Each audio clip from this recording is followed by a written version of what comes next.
Jackie Robinson Day around the big leagues. And ball one low to Emilio Bonifacio, and we are underway here at Turner Field. Nice video tribute to Jackie Robinson before tonight's ball game, and Bonifacio another hit. So here we go again. Bonifacio already leads the league in hits. Now has 17 of them, and is a legitimate base running threat to start this game. You know, they were criticizing Lasting's Millage for the Nationals getting burned with a couple of balls hit over his head by Bonifacio, but you can understand why. He's kind of a slasher, and especially in left field, you almost have to play in shallow enough to try to take that type of hit away from him. So he just slaps at the ball, and he's aboard, and let's see how quickly, if at all, he does some running. That's a part of the Marlins attack that gets away from McCann. And just like that, Bonifacio in scoring position. Boy, the element of speed is such a valuable weapon for this Florida club. That's a pass ball on Brian McCann. And you're right. See, he's trying to at least keep his feet in a position where if Bonifacio had been running, he might have been able to make a play. And as a result, couldn't reach the pitch. And you know from your days with the Dodgers, who emphasize so much speed, it's not necessarily the speed itself, but just the threat of a guy running that can really mess up an entire defensive gameplay. It disrupts everybody's thought process, and you're hoping that it plays on the mind of the pitcher. So Derek Lowe will have to buckle down here in the very first inning against Florida, as John Baker had a very impressive game last night. Will try to move Bonifacio over. Baker scored a couple of runs, drove in a run with a single and a double in 4 trips. He also struck out twice against Javi Vasquez.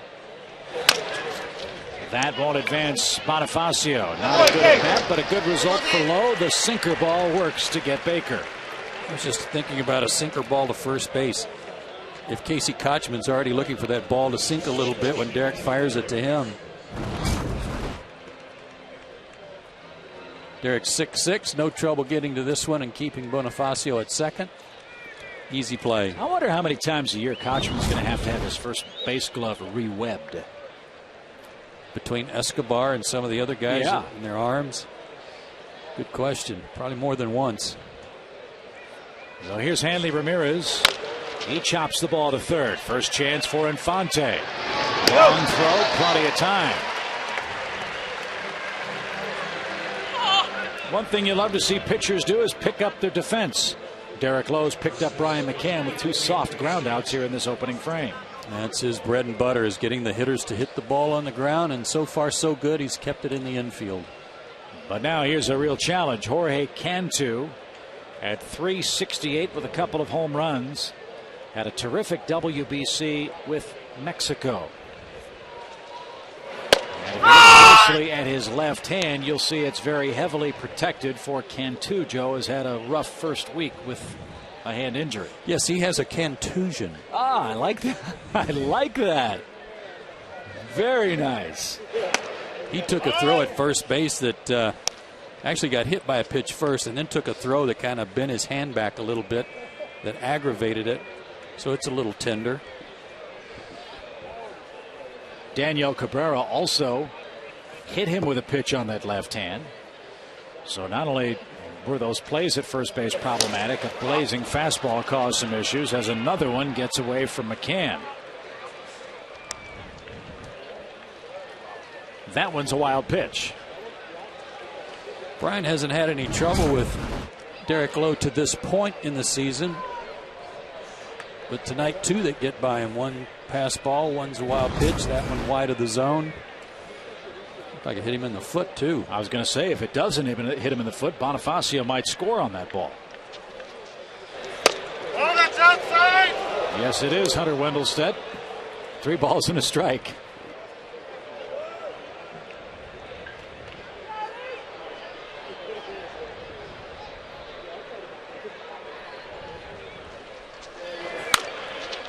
Cantu had a great year with Tampa Bay back in 05. He had 28 homers. Then fell off to 14 the next year. Then he got hurt and was actually having a hard time finding a job. He only hit 1 home run as a result in 07. Pretty much begged for a job. It was a tryout camp at third base for Florida last year.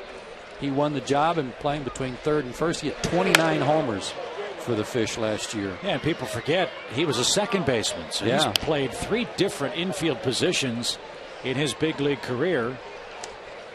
And now with Mike Jacobs in Kansas City, Cantu's their big power threat in the middle of this lineup, along with Ugla and Ramirez.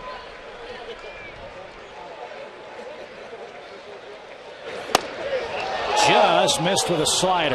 And now Lowe will have to face Ugla. Bobby Cox looks on incredulously as this pitch called a ball. It wasn't just Derek Lowe headed to the dugout. Almost every one of the guys on the infield was already leaning and had taken a step to the dugout too. I'm not sure Cantu was convinced that ball was outside. But Hunter Whittlestead's opinion's the only one that counts, and now Ugla indeed a chance to hit. Already 9 RBIs for Ugla, whose goal, as we told you last night, is to score 100 and drive in 100. And last night, Joey did a pretty good job of putting the ball in play in run-scoring situations. Especially that key base hit with 2 out in the 3rd inning last night. And he does it again, this time with a broken bat. 1-0 Florida on a 2-out hit. 10th RBI for Ugla. And that's what he has to do this year. Over the previous couple of years for Florida, is drive in runs without the help of a home run. Barrel of the bat snaps off and goes pinwheeling right at Bonifacio. I'm not sure Emilio saw this coming. He was watching the baseball. Yeah, scared him to death. So Bonifacio scores another run for the Florida club. That's his 3rd in the series. Marlins jump in front for Jeremy Hermida. And certainly the pass ball and the wild pitch played into that too, getting him in a position to score. Nothing picks up your club like clutch 2-out performances at the plate.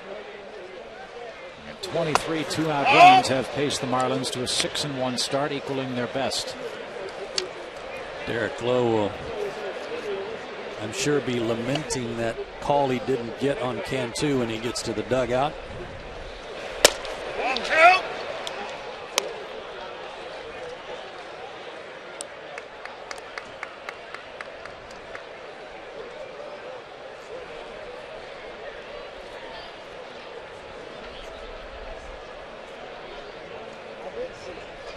Cantu at second, Ugla at first with a 2-1 pitch.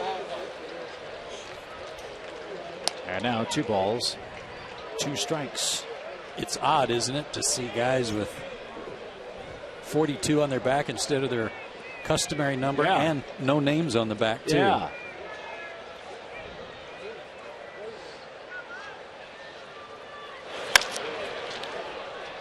They'll be rocking and rolling at the Robinson Rotunda tonight at Shea Stadium. Not Shea Stadium. City. It's going to happen, folks. Yes, it is. City Field. Sorry, City Field. Where the Mets are taking on the first place Padres, who've won 5 in a row. And Lowe missing by a razor's edge, runs the count full to Hermida.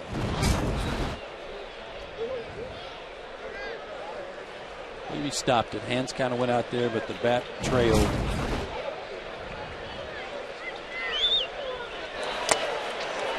Ball 4. Bases are loaded. This happened to Vasquez last night. After a quick first inning, then he started running into a lot of deep pitch counts in the 2nd and 3rd inning. It's really got his overall pitch count up. Limited him to 6 innings, even though he struck out 12. And do you think of this Marlins club as an exceptionally patient one at the plate? No, I do not.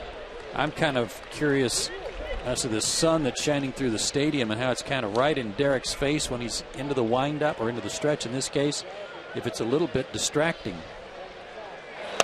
And if he can see the target like he wants to.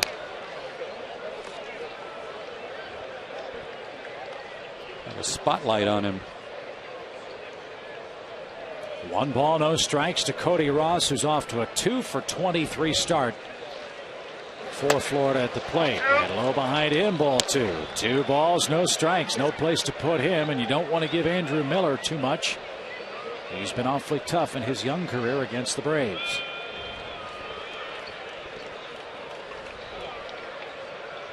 Especially you don't want to get behind 2-0 to a guy who's struggling. Cody Ross has been swinging at everything. He's only 2 for 23. So if you get ahead of him, he's liable to expand his zone a lot. But not now.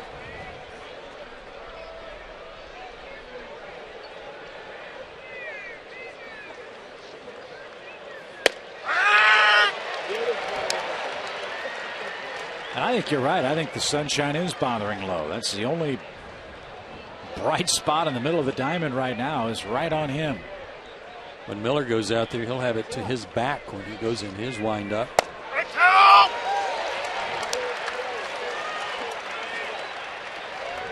Look at him. He's just threw his hand up to shield his eyes a little bit.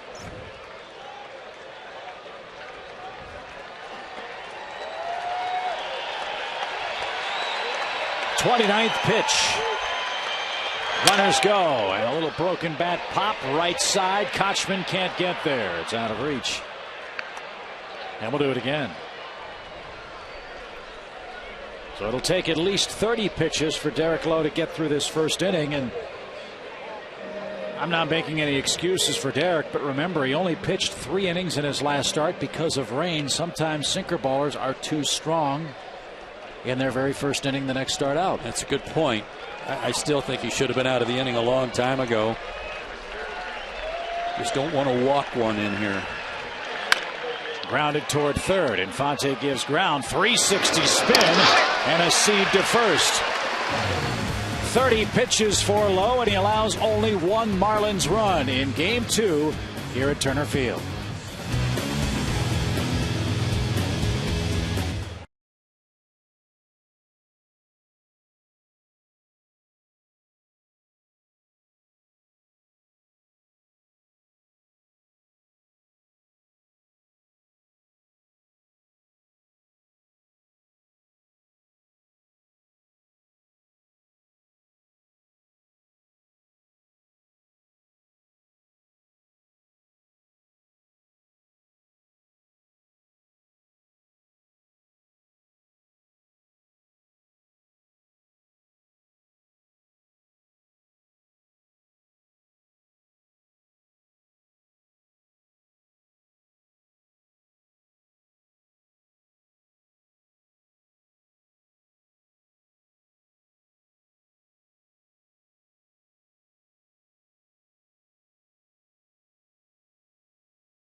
We go to the bottom half of the inning, and for the Braves, a little different look with Chipper not in there tonight. That has Johnson and Infante batting first and second. Escobar will bat third, followed by Brian McCann and Matt Diaz. Then Francoeur, Kochman, and Schaefer, who is second among National League rookies in hitting.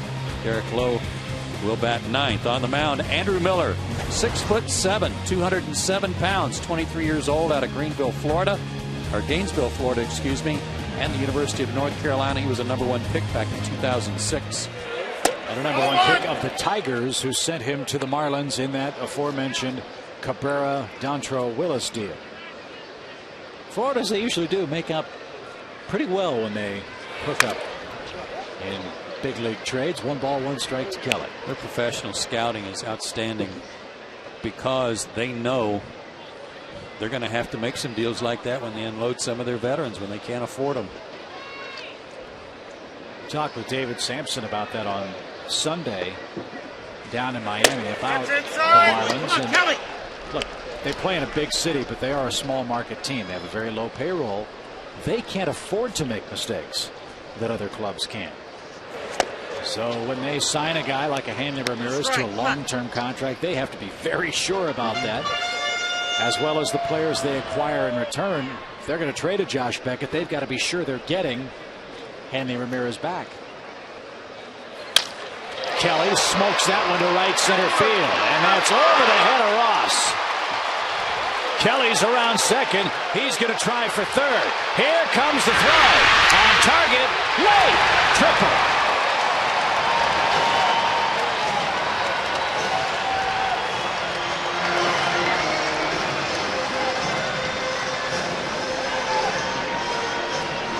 This is Andrew Miller's first start of the year. Got ahead of Kelly, but then threw one at the knees over the middle of the plate. And lately, Kelly hasn't missed those. He almost made a base running mistake here, though, Chip. He rounded first base so wide that he got around second in such a way that he had to kind of almost make a left turn. And it made it a close play at third. Good rotation by the umpires. Hunter Wendelstedt, the home plate ump, runs down to third to make the call, and that was bang, bang. But Hunter got it right. Kelly was in just ahead of that tag. So the flying feet of Kelly Johnson, 90 feet away, representing the tying run for Omar Infante. 1 ball, no strikes from Miller. Strikes. Come on.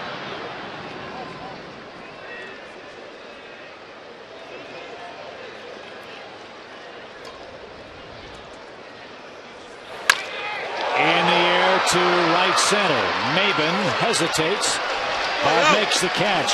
Sac fly, retired. That didn't take long to get things evened up.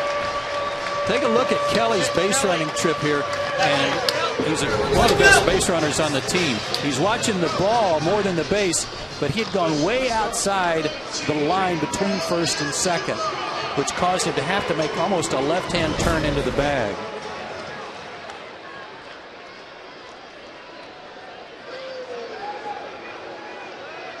Marlins appeal just in case Kelly Johnson left too early. That appeal was denied. So the run stands. And Yunel Escobar stands in. Come on, escape. Like his teammate Matt Diaz, Yunel Escobar last year did his best work against the Marlins. He drove in 12 runs against them last season. Hey, good hitter. Come on. I think he was fired up to play down in Florida, too. He had a lot of family and friends down there at each game. 0-2. And now a tapper to first. Can 2. Go, Mac. 2 out. Andrew Miller last year with the Marlins, 6-10. Not a very good ERA, just under 6. Got off to a horrible start. In April last year, an ERA of 9.12, and then he flipped around in May and had an ERA of 2.43. So he's, I think, at least so far, a bit of a slow starter. And they'll keep an eye on him tonight here in his first start because, as we pointed out, he's typically a slow starter in the game, too. His first 3 innings are always the worst. Marlins have a shift on for McCann, and he bounces this ball off the plate. And that will retire the side. The Braves get a leadoff triple from Kelly Johnson. He comes home on a sac fly, and we are tied after 1.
Get the perfect balance of health and care at Piedmont Hospital, the preferred health care provider of the Atlanta Braves. Visit PiedmontHospital.org.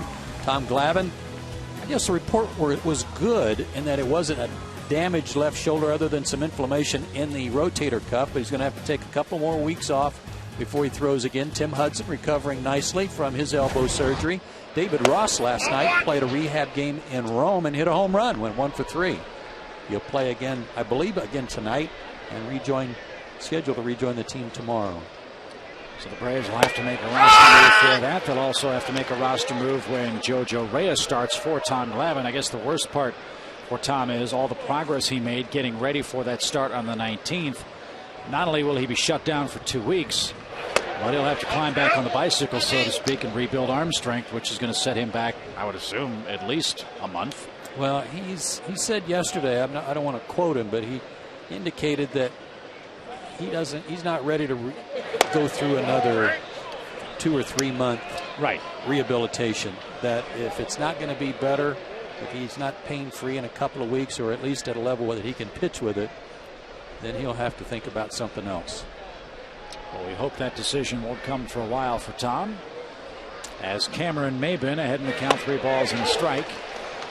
And now it's full. The Gwinnett Braves, by the way, lost yesterday 1-0 at Durham. Tommy Hanson was the starter and loser. 1 run, 3 hits, 5 2/3 innings, 2 walks, 7 strikeouts. Another great outing. There's no runs. And Maybin a walk. Low, uncharacteristically wild. He had walked 2 men all year coming in tonight. He now has 3 in the game's first inning plus.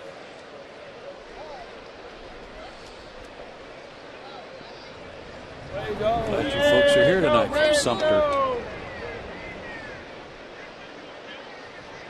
Those are good seats out there, too, out in center field. Miller tries to bunt, and it's foul. Yeah, they're out there by the big drum. Yeah, you don't have any trouble locating your seat. No. When they say, well, you're just below the drum. Hey, Braves, go Braves, go Braves. Yeah, all right.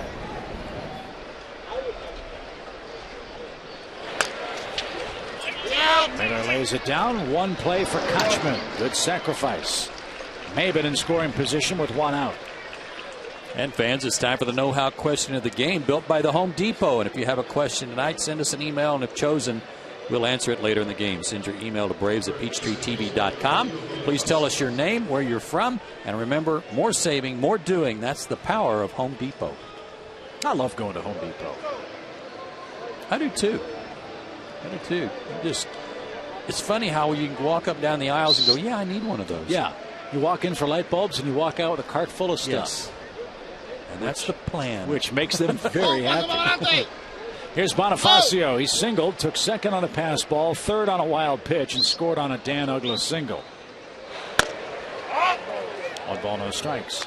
The thing about their merchandising, though, maybe they should put the light bulbs in the back of the store like grocery stores do with bread and milk. Yeah. Make you walk by the cookies. Yeah, you know? That's true. That's true.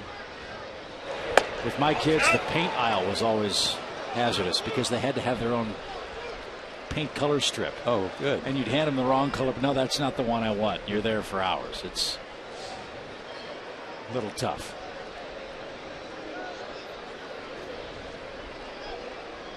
I think when you do the Home Depot question, they should give you one of those Home Depot smocks. Apron? Hi, my name is, yes, apron. Thank you. Hi, my name is Joe, and you wear it, and we could show you on camera doing the question. It's a great idea.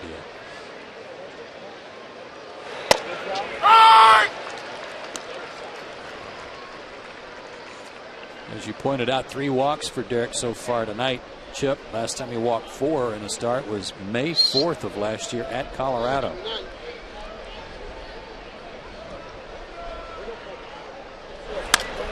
Full count. Just about everything Bonifacio wants to do is slash it to left. He's a switch hitter, but left-handed. Looks like he just wants to try to punch it to left. I'd be interested to see if a major league team does an infield shift around toward third base, even though he's hitting left-handed against Lowe. I don't know that he can pull the ball. The only reason you can't is he's such a good bunter. He'll drag bunch you to death. Yeah, good point. As it would figure, with his 17 hits, he leads the National League with 7 two-strike hits. So he's very defensive when he gets 2 strikes, and just wants to put it in play and use his speed. Tipped, caught, 2 out. Lowe won the war, but Bonifacio might have won part of that battle, driving that pitch count up now for Derek to 45. This guy last night was pretty adept at going the other way too. On a hit and run, he slapped one in the hole and then doubled into the corner. Marlins have been a terrific team with runners in scoring position. Bonifacio couldn't come through. Now we'll see if Baker has a good at bat with 2 outs now, and Maben still anchored at second base.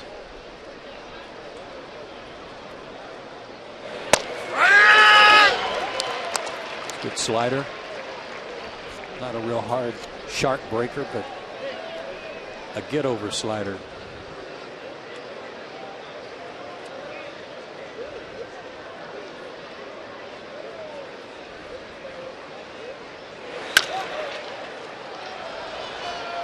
Into the seats, a ball, 2 strikes.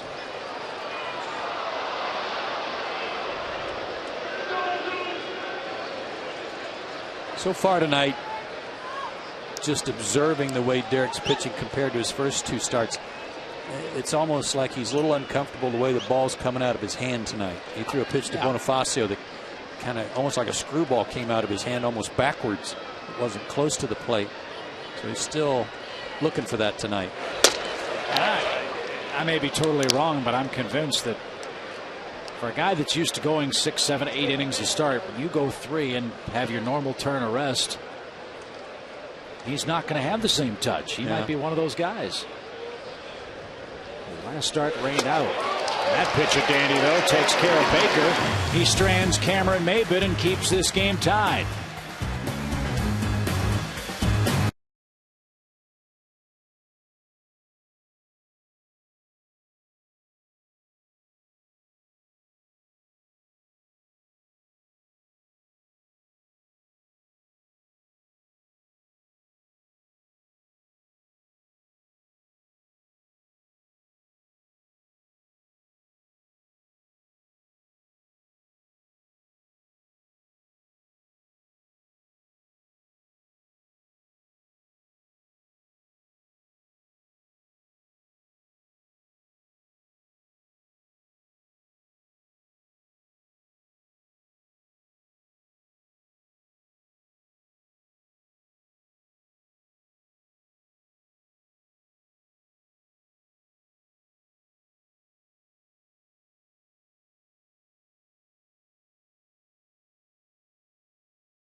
See every hit, pitch, and run in beautiful high definition. Peachtree TV and HD can be found on Comcast Channel 802, Charter Channel 707, and DirecTV Channel 17. Check your local listing for other cable systems. The Braves play here in HD on Peachtree TV.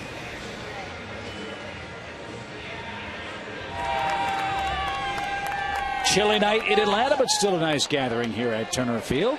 Come on, Dave. And Matt Diaz, who terrorizes Florida pitching, faces them for the first time as a starter. He's the fish killer. Yeah. 1-1. Those of you watching the Braves for the first time can't help but notice how much more slender Matt Diaz is this season. Matt and his wife welcomed their second child into the world this past off season, and he engaged in a very strenuous workout program. That P90X infomercial that I'm sure you've seen several times on the weekends on cable. And Matt did it with his wife only because they were able to spend a lot of quality time together with the two kids, so he worked out with her. I thought it was funny they booted the kids out of one of the rooms and moved them to change the nursery into the workout room. Yeah. Fisted foul. What I can't believe is that, on those infomercials they have the before and after guys. How come Matt Diaz isn't one of their spokesmen? They ought to have him front and center. He said he worked out so hard he has a 1-pack in his abs. His career against the Marlins, a .425 average with 7 homers. Here at Turner Field, a .388 average, and on the road at Dolphin Stadium, .453. You think our producer Glenn Diamond could make it through the boot camp of P90X? I do. I really do. I think he could do a pull-up. Well, half of one.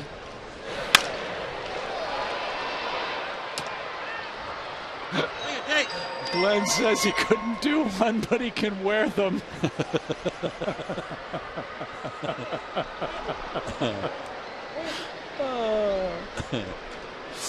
We might need to start Glenn on P10X. Not ready for 90 quite yet.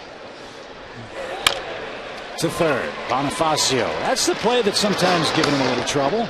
The ball hit right at him, but nice convenient bounce takes care of Matt Diaz for the first out.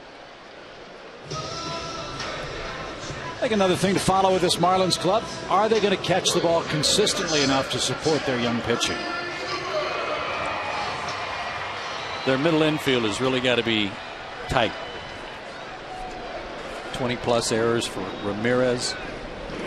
Not that many for Uggla, because quite frankly he doesn't get to that many balls. His range is as good as some second basemen in this division. But they've just got to catch what they can get to. Try not to be so spectacular, because these pitchers are going to need them to turn double plays to help them out.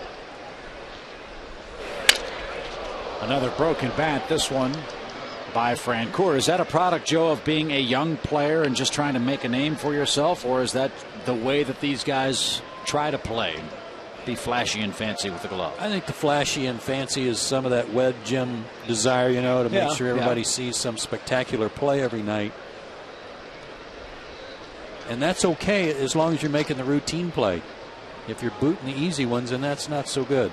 Yeah, some of the Marlins errors, Ramirez most notably, are just lazy throws. Yeah, not getting on top of the ball. And he's not the only one that has that happen to him. Hal Galema just handed me a note that only one team in Major League history has finished last in its league in fielding percentage and won the World Series. And that was way back in 1925, the Pirates. Francoeur jam. Here's Uggla. One-handed catch on a windy night. Risky play, but he makes it 2 out. So that just backs up the point that you've got to catch the ball. If you've got a good, solid starting pitching staff, you've got to catch the ball behind them. Yeah, think about the Rockies 2 years ago. Their trip to the World Series, fueled by the best defensive year in the history of the game. That's the part of our sport, I think, that's probably the most difficult to define and maybe the most overlooked. Can a team catch the ball consistently? Clint Hurdle attributed that year to some work in spring training before the '07 season started. He said they made a commitment not to let the ball hit the ground when they were taking infield, turning two, just throwing the ball across the diamond. Don't let the ball hit the ground. Casey Kochman rolls to first, and Andrew Miller has a very easy second inning. We move to the third, still tied at 1.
A lot of fans out there having a tall, cool, frosty Budweiser.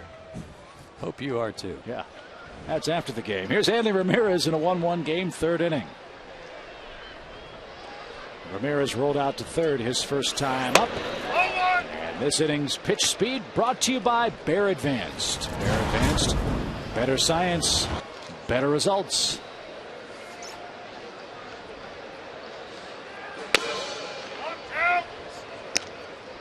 One thing you have to like about Hunter Wendelstedt, there's no doubt as to where the pitch is or whether it's a strike or not. No. Doesn't keep you guessing. Usually tells you where it missed, too. And we hope Hunter's dad, Harry Wendelstedt, one of the game's great umpires in his day and a true gentleman, is doing well these days in his home down in Ormond Beach, Florida, down near Daytona. Harry Wendelstedt, your friends are thinking about you tonight in Atlanta. Foul ball, 2 balls, 2 strikes. And he and Hunter are almost clones when they've got the mask on, standing behind home plate. Hunter looks just like his dad.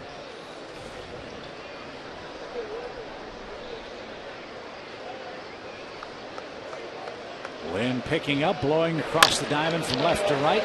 Escobar, a one-hopper. From one shortstop to another. Ramirez retired. Lowe's racking up the ground ball outs, as you'd expect. A couple of strikeouts, too. Yeah, he'd like to have a fast inning after really having to work his tail off in the first 2 innings.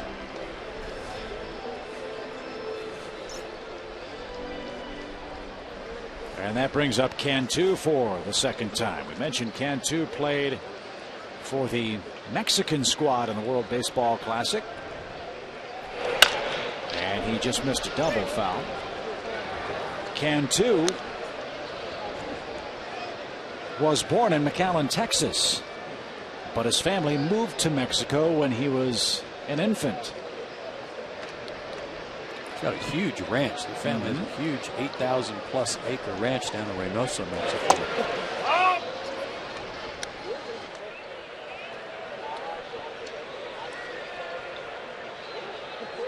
So the Marlins have him signed through this regular season.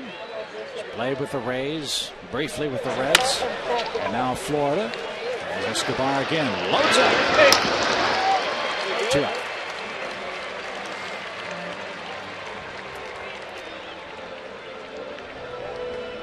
Well, you think about the players that the Tampa Bay Rays, then the Devil Rays, have had in their system.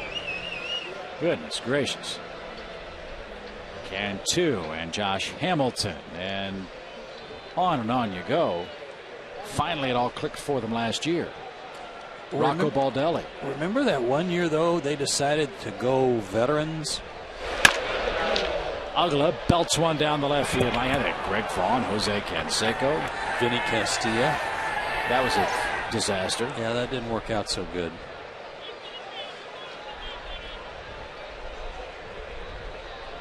Well, if you're going to finish last and you're going to pick first, you got to make sure you get the right players. But just think how good Tampa Bay could have been if their outfield had been Crawford, Baldelli, and Hamilton. That was the original plan of Josh Hamilton's story. Baldelli now with the Red Sox. Hamilton with Texas as Ugla drives one into left center. Schaefer cut off by Diaz. Matty makes the play running in. Lowe has the easy inning he needs, and we go to the bottom of our third frame.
time for the AirTran Airways home run inning.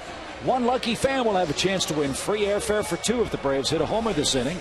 Visit PeachtreeTV.com/Braves for official rules and enter for your chance to win. AirTran Airways, go! There's nothing stopping you.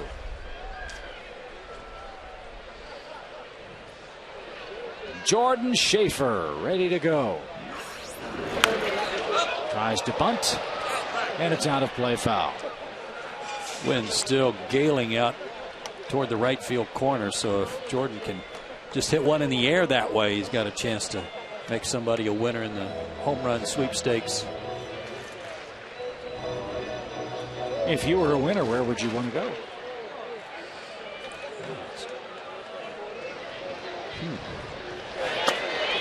Somewhere warm, I know.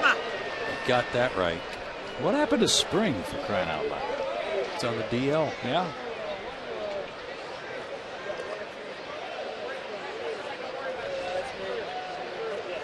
I was thinking of, maybe Napa Valley, but waiting until August. Yeah.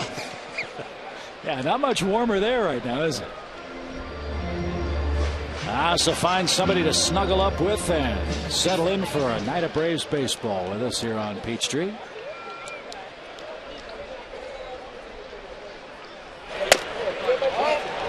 This guy, just like Volstead, everything is down, down, down. Well, Mark Wiley is really a good pitching coach, and one of the things that you got to use if you're tall is that leverage of pitching downhill. This guy comes over the top. So did Volstead last night. Miller, for the most part, utilizes a 12-6 type curveball. That's something that gets him in trouble sometimes because he doesn't stay on top of it. But if you're 6'7", as Miller is, was Volstead 6'8", man, what an advantage. Climbs the ladder and blows it right on by. 1 out. Something else about these guys for Florida, they're not very old. The National League starters ERA, you look at the top 4, St. Louis is first, and their average age is almost 31 years old. Florida is second, though, at 2.47, and their average age is only 24. Pittsburgh third, Braves are fourth. Braves average age is 30. Well, that begs another question as Derek Lowe pops one up to the right side. Can 2. Battles the wind and foul ground and makes the catch for the second out. You ready to anoint the Marlins, the young guns, quite yet? I think they're on the cusp. Yeah. Maybe 3 more times through the rotation, and you certainly could. Here's Kelly, has the Braves' lone hit, a leadoff triple. And now Cameron Maben, the Marlins center fielder, getting some help from the Florida bench, shifts from right center to left center. On that base. Come on, John. Fans, now it's time to take a look at the SunTrust Solid Performers, brought to you by SunTrust. Live solid, bank solid. SunTrust. Slugging percentage. Johnson. Top 5. In the air, belted. Right field deep. Ross, track, wall, catches it. Inning over. Thought the wind would help that one. Kelly Johnson almost made a winner in our AirTran home run inning. Be sure to register at PeachTreeTV.com/Braves for official rules. Your chance to win. 1-1 heading to the 4th.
That's what. Time for tonight's Toyota Tacoma trivia question. There's the truck, and here's the question. Who was the first pitcher Jackie Robinson faced in the major leagues? We'll have the answer for you in the bottom half of the inning. First pitch swinging, Jeremy Hermida on base for the second time. And Hermida has a 6-game hitting streak at the start of this young season. I believe Jackie Robinson broke in against the Boston Braves. So, think about that. Spahn or Sane? Could have been. There's Cody Ross. I don't know if Lou Burdette was on the team then. Might have been a little pre-Lou.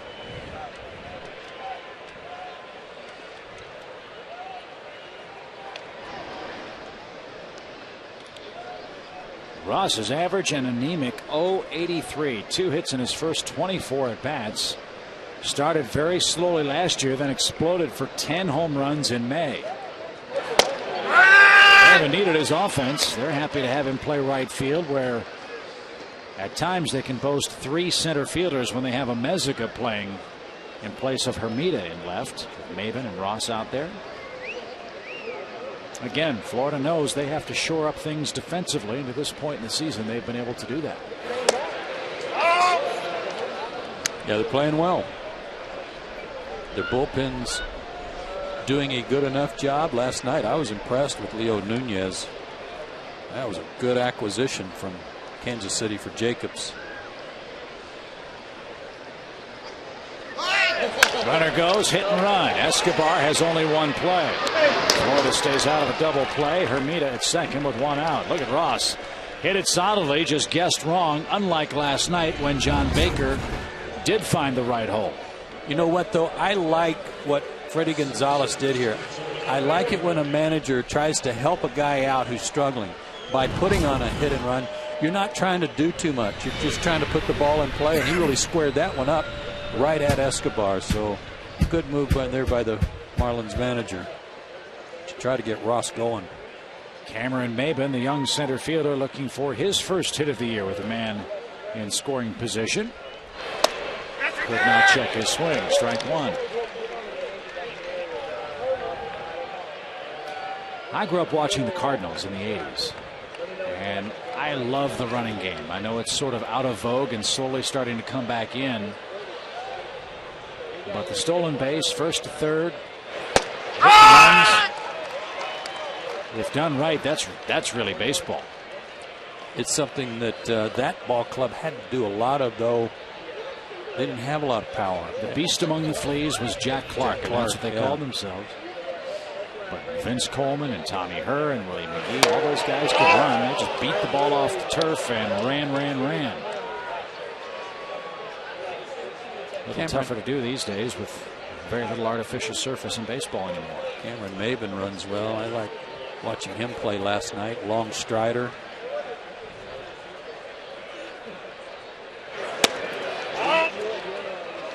He's way up in the front of the box, too. I don't know if that's where he typically stands. He may be trying to get up in the front of the box because of that sinker of Derek Lowe's.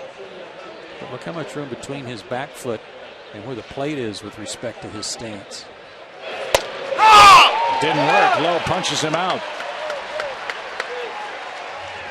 Now you figure Derek's got a great chance to get out of this, for the pitcher's up now. A good tailing fastball there. That's a sinker, but that's not his super sinker. And it looked like Maben gave up on it. Maybe he's in the front of the box to try to take that pitch away. Yeah. Didn't work. Here's Miller.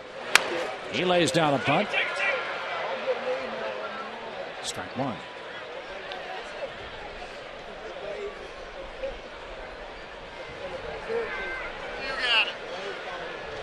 Early game tomorrow. 12-10 first pitch. So get your rest, young grasshopper. Yeah, quickly. Kinshin Kawakami gets his second start against Anibal Sanchez.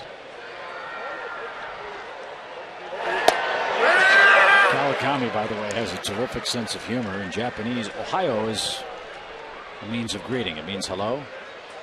So as he was walking by while we were waiting to chat with Bobby before the game tonight, Kawakami walked by. We all said, Ohio. He said, Ohio State. Did he really? Yeah. That's awesome. And his teammates really, really like him. 1 ball, 2 strikes, inning over. Lowe gives up a leadoff hit, pitches out of that trouble. 75 pitches unofficially on the night. Needs a little offensive help in a tie game.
For the answer to tonight's Toyota Tacoma trivia question, first pitcher Jackie Robinson faced in the major leagues.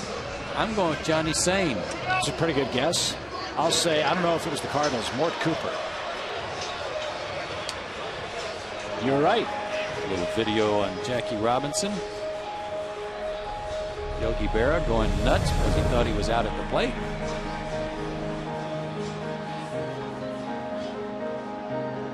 I may have said this last night, but my grandfather, who broadcast for the Cardinals from 1945 to 69, saw Jackie Robinson in that rookie year. As a fan of the game, he said, without question, Jackie Robinson was the most exciting player he ever saw in the major leagues because of that dynamic speed, the different element he brought to the game. Certainly, Jackie breaking the color barrier made him unique in our sport. No question about that. Brent Trickey said about him, there was never a man in the game who could put mind and muscle together quicker and with better judgment than Robinson. And I go back to when I broke in with the Dodgers coming up through their system. I never met him. I didn't get to know him. But I used to listen for hours to guys like Jim Gilliam talk about him. Infante scorches one to Ramirez. Very close play, almost took too much time. Nearly a careless play by Hanley, but he gets his man for out number 1. And Infante made that close by hustling down the line too. Shortstop did his little 360, then a crow hop, and then a high throw, and got him by a half step. But Junior Gilliam used to just rave about not only what a great player Jackie Robinson was, but what a great man he was, what a great influence he was on Junior and others that were still around the Dodger camp in those days. Let's go. No balls and a strike to Escobar, who bounced out to Cantu his first time. Now pops it that way, foul. No balls, 2 strikes, your count. Junior Gilliam's one of those guys too. If you look him up, you folks that don't know or have never heard of Jim Gilliam, look him up. Terrific player, one of those unsung heroes for those great Dodger teams back in the late 50s and through the 60s. Walter Alston once said about him that in all the years he played for the Dodgers, I never saw him make one base running mistake. Ramirez put a little more on it that time and got Escobar by a full step, 2 out.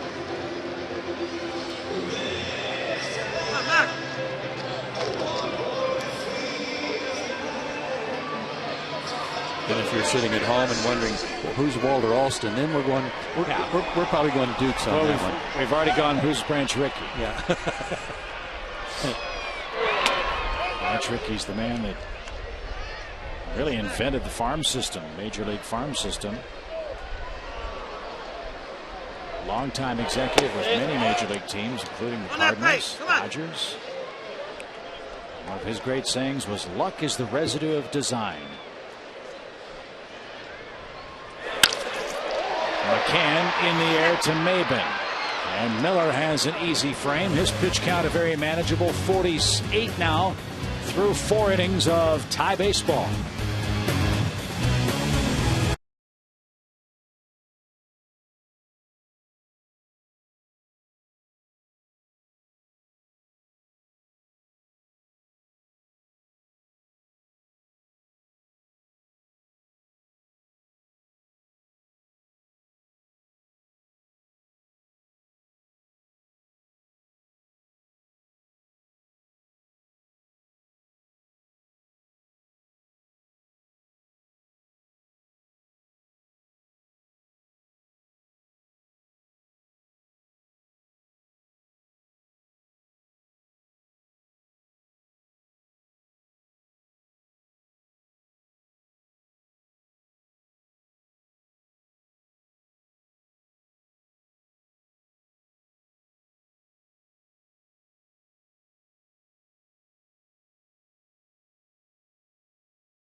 We are back in Atlanta with my partner Joe Simpson, with our fine producer Glenn Diamond, and the best stat man in the business, Hal Galema. Chip Carey from Turner Field. Good ball game. Marlins and Braves knotted at 1 after 4, and the top of the Florida order is coming up, and that means Emilio Bonifacio. I wish there was some way to find out how many times a leadoff man actually, what percentage of innings he actually leads off. Because you keep hearing, there was some talk about, well, should Jordan Schaefer be leading off or Kelly Johnson? And there are those who would contend, well, you only lead off once a game. That's not true. It's uncanny how many times a leadoff guy will lead off an inning because the pitcher makes the last out. Right. 1 ball, 1 strike. Bonifacio in the air to left. Diaz got a good break on it. Everything this guy hits is to the opposite field. Bonifacio retired, 1 out. Marlins don't want the little man hitting it in the air like that. They want him on the ground or on the line. No, he tried to lift that one instead of slashing at it. Here's Baker. Baker 0 for 2 in the game, 2 for 6 in the series. We'll get you caught up on the other games around baseball in a minute. Busy day in the big leagues. Phillies and Nationals rained out. Washington 0-7 on the year. I don't believe they've ever started 0-8. Cardinals beat the D-backs 12-7. Ryan Ludwig hit his 3rd home run. That supported Joel Pinheiro, who's now 2-0. Cardinals, though, lose Chris Carpenter to the disabled list with a side problem. That's really sad because he had a good outing that first time around. Rockies beat the Cubs at Wrigley today 5-2. Jason Marquis 2-0 for the Rockies. He beat his former mates and Rich Harden today.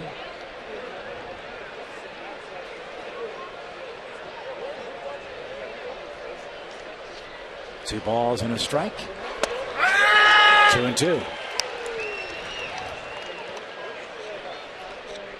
Giants and Dodgers play at 10 o'clock tonight. Reds and Brewers scoreless in the first. Padres and Mets scoreless in the fourth. Oliver Perez pitching for New York today.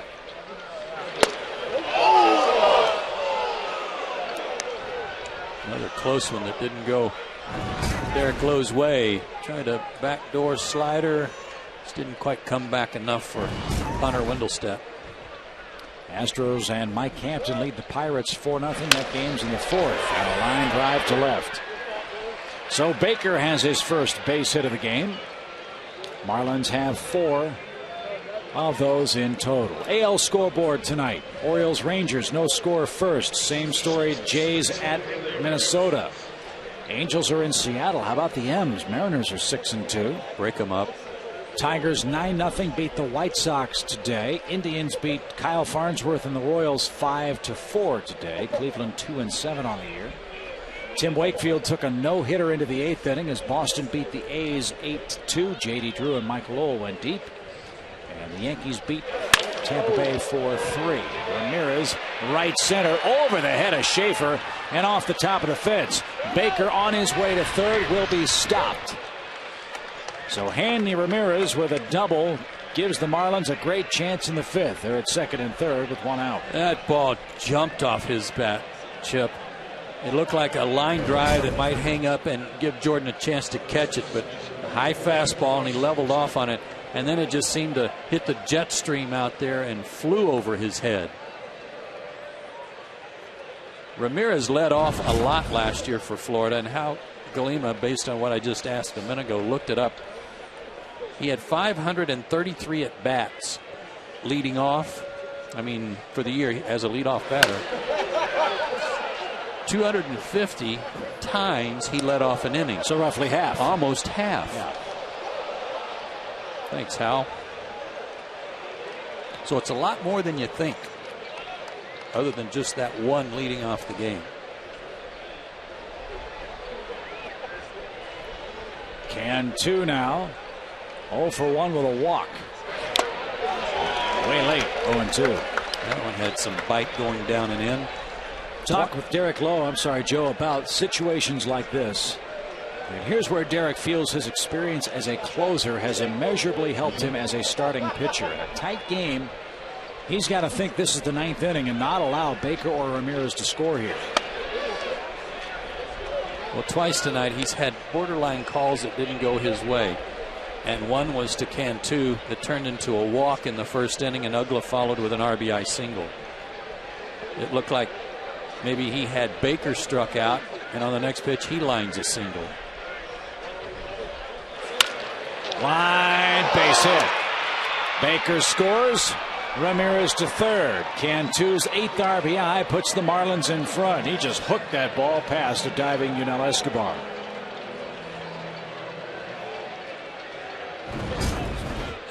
Check the location. Kind of a hump in that slider that just stayed in the middle of the plate. If it's down a little bit, it's probably a ground ball, but it stayed up enough to give Cantu a chance to get under it. And he's got his 8th RBI. So now, if you're thinking like a closer or a reliever, you minimize the damage here.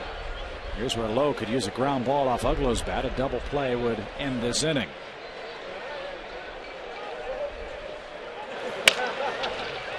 Fair ball past first. Casey Kochman thought that was foul. Ramirez scores. Cantu, a late wave as Francoeur has a little trouble in right. A double down the right field line, plates a pair. How did that ball stay fair? I don't know, but this is a different Dan Uggla, buddy. Bobby Cox is going to come out and ask Dana DeMuth about the call on the chalk. It looked like it hit the glove of Kochman as he's above the bag. I couldn't see for sure. Did it go over the bag fair in your estimation? Hard to tell, but let's see if it hits Casey's glove. Couldn't tell there, but wow, that was certainly slicing off the bat of Uggla. But Dana DeMuth sticking to his guns. This is just, Dan Uggla's a guy who is trying to hit fly balls. He's trying to hit the ball out of the ballpark. He's 4 for 4 in this series already with runners in scoring position. And 6 RBIs in this series. And the Braves bullpen will go to work with Hermida in the batter's box. Well, if Uggla can hit his 27 home runs and do a respectable job of putting the ball in play, these guys are going to score a ton of runs. Because say what you will about Uggla and his strikeouts, when he hits it, it goes a long way. Yeah, but he didn't make enough contact in other RBI situations, and that's what we were talking about last night. And so far in this series, he hasn't missed an opportunity to try to drive in a run without the use of a homer. Well, you got to give him credit. Last year with runners in scoring position, he hit 290, which is a surprising number because of all the strikeouts. Again, 171 of them. For his career, Uggla at 248 with runners in scoring position. So a big time improvement for him. Hermida caught looking, 2 out. 5th strikeout for Derek Lowe.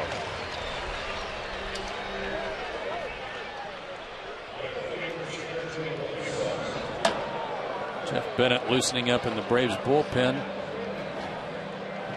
But trailing by 3. Braves offense has got to start getting it in gear. They're going to walk Ross and work to the kid Maben.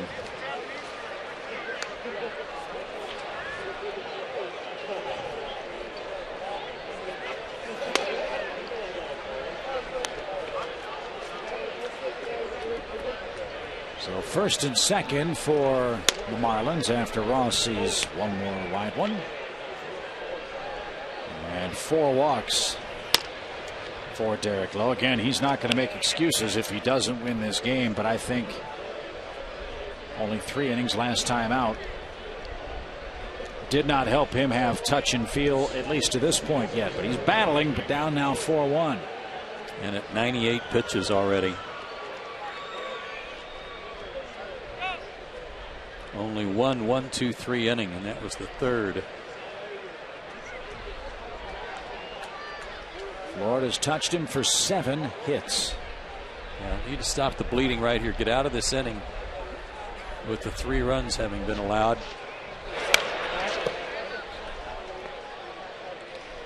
And try to get the offense going. So far in this series, the only offense has been Kelly Johnson. A home run last night and a triple leading off the game this evening. And was able to come home on a Omar Infante sacrifice fly. And no Chipper Jones tonight, as we showed you in our open. Chipper bruised that thumb again. I did not see Chipper before the game when I was in the locker room, the clubhouse. You did. How bad did the hand look? Well, it was wrapped. Yeah, that's not good news. No, it wasn't, but it was all wrapped up.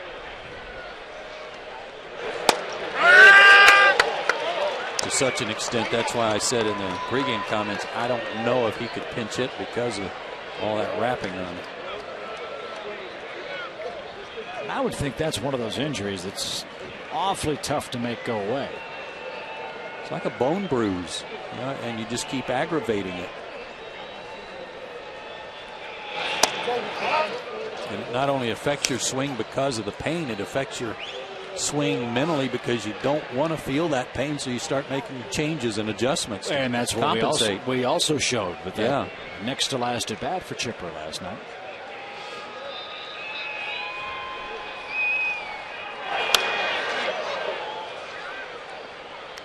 Nice at bat by Maben continues. Fought off a tough pitch. Man, is this a young team? They take a road trip. They pack extra cookies and milk for it. Their payroll right around 30 million, 33 million, I believe. 35. Thanks, Hal. Maben just 21. And Now a full count. Make it 22. Maybe just had a birthday.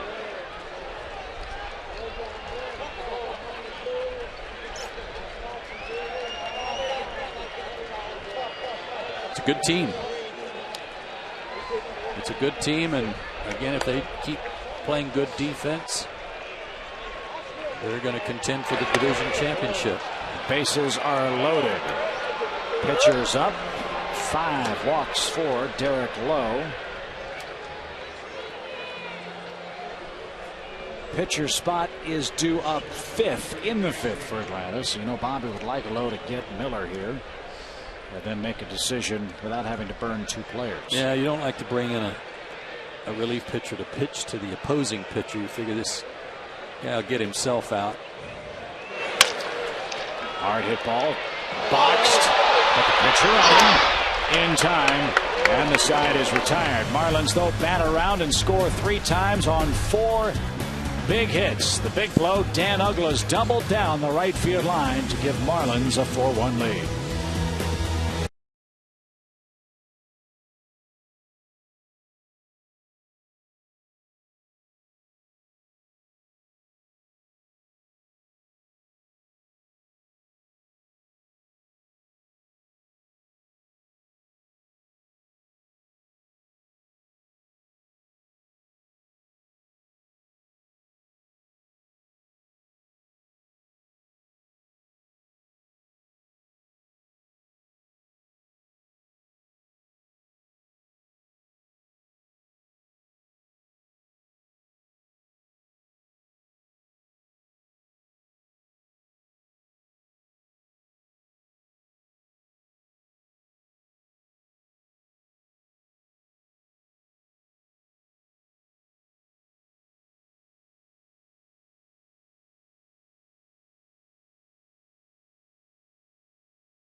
Nicolas Cage, John Malkovich in the Peachtree TV premiere of Thank you and have a pleasant flight. Con Air, Friday at 9, Saturday and Sunday at 8 on Peachtree TV.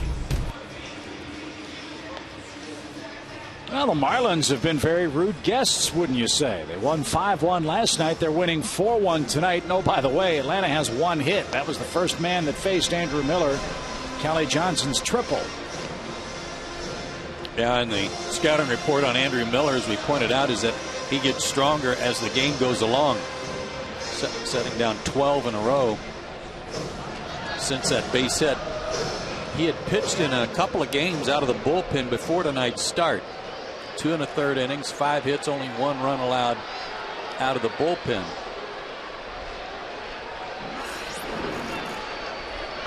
Diaz greets him first and takes the ball. Braves will see Anibal Sanchez tomorrow at noon. Kenshin Kawakami goes for Atlanta. Break for the Braves. They won't see Josh Johnson in this series. All Johnson did was go the distance against the New York Mets on Sunday and was named National League Player of the Week this week.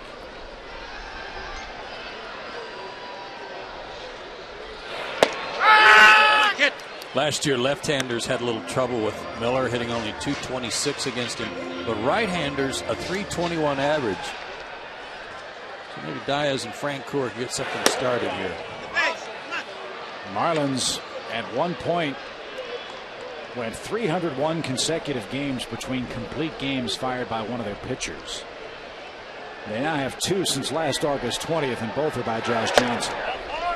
There's a good start. Diaz aboard, leading off the Atlanta fifth. Miller will have to go to the stretch for the first time in a while, and see if that affects him here in this bottom of the fifth inning.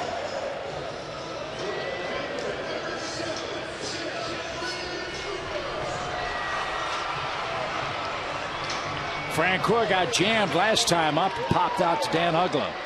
Jeffrey.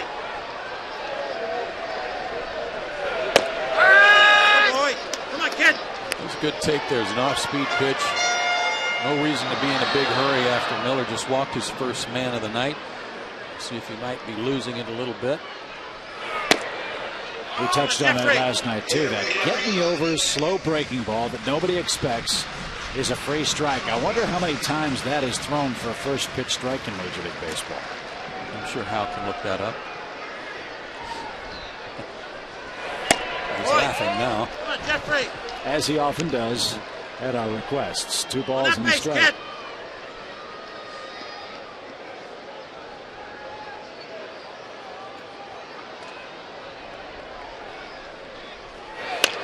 Fisted through the whole left side. So there's the start. A walk and a single has 2 aboard with nobody out.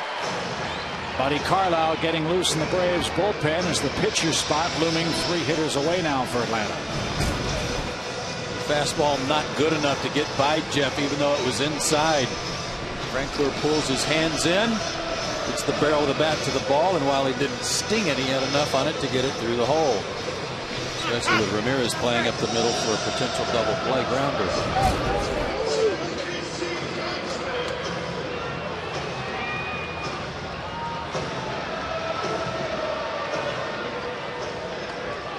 Casey rolled out to can 2 his first time up.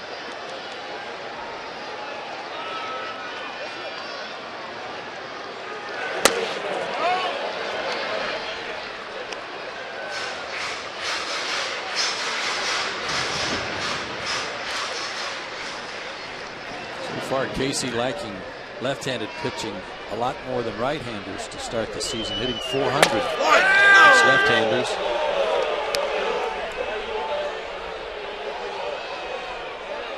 1 ball, 1 strike.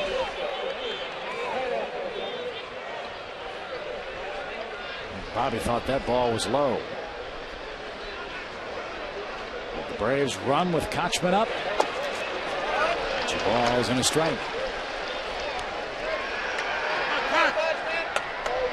With him missing this inning, with him falling behind the hitters, I would say no. I guess that Bobby's going to let these guys try to get a good pitch to hit from Miller.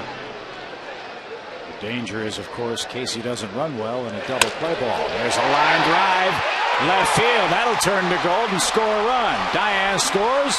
Francoeur to third. Kochman has his second extra base hit. Braves in business. 4-2 game with nobody out. And he continues to rake left-handed pitchers.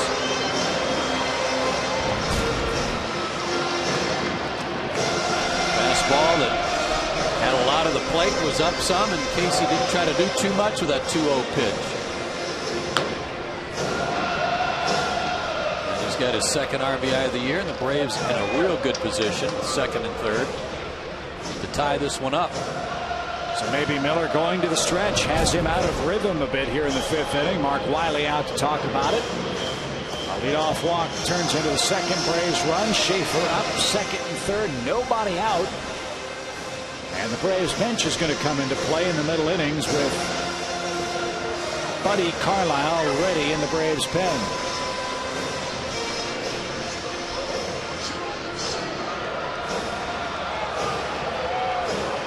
Funny how the number 42 throws you off on everybody. You're used to seeing a number and knowing exactly who it is. And Martin Prado in the on-deck circle, I had to look 3 or 4 times to make sure it was him. Schaefer wails away and is down a strike. Let's say you're a pitcher. Well, you can't because nobody wears 40. Let's say you're a veteran pitcher and you were grandfathered in to wear 42. Shouldn't all the runs that are scored by the given up by the pitchers go to your ERA? Yeah.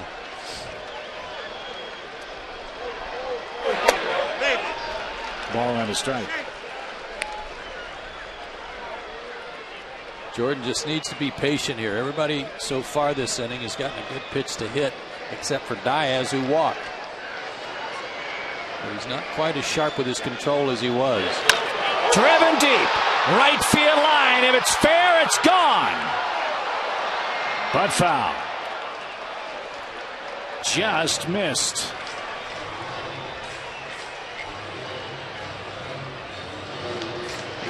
A little quick on that one. One swing nearly wiped away a Marlin lead.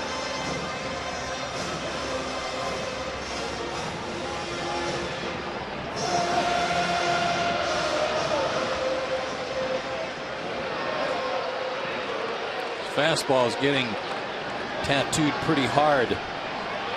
Let's see if he comes back with another one or tries to get him to fish for something. Fastball, but nowhere near.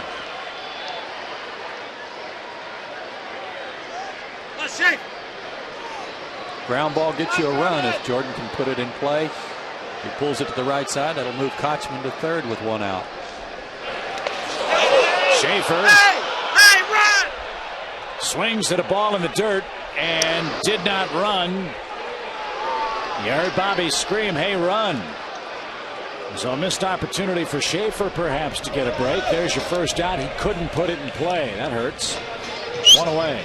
I think Jordan wanted to stay there and argue that he didn't swing, but he did.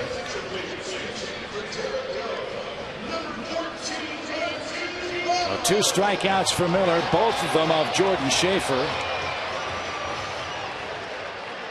That might have been a close play had Jordan reacted right away, as long as it took Baker to corral that ball. So Martin Prado pinch hits with one out now. 0-1 high. Hayden Penn, we understand, is up in the Florida bullpen. Marlins got him late from Baltimore. Up the middle. Miller knocks it down. Has only one play. Throws low, but can to the scoop.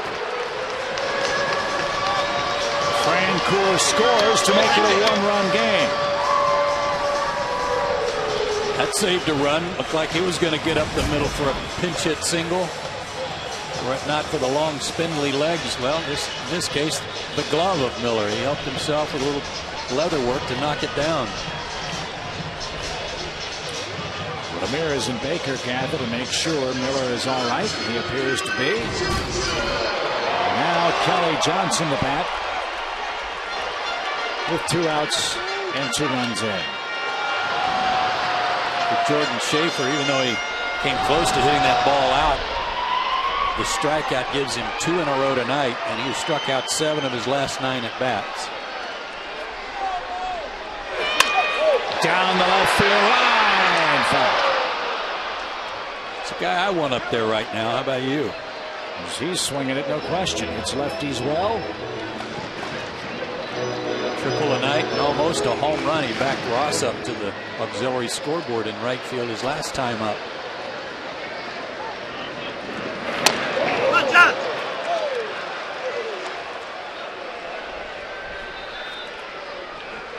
Kelly, not your prototypical leadoff hitter in that you think of a speed guy who slaps the ball around. As Bobby said the last week of spring training, we don't have a prototypical guy batting first right now. That may be Jordan Schaefer someday. But Kelly Johnson, Escobar, Chipper Jones, all high on base percentage guys. This isn't a running team, so Kelly's the most logical fit to bat first right now.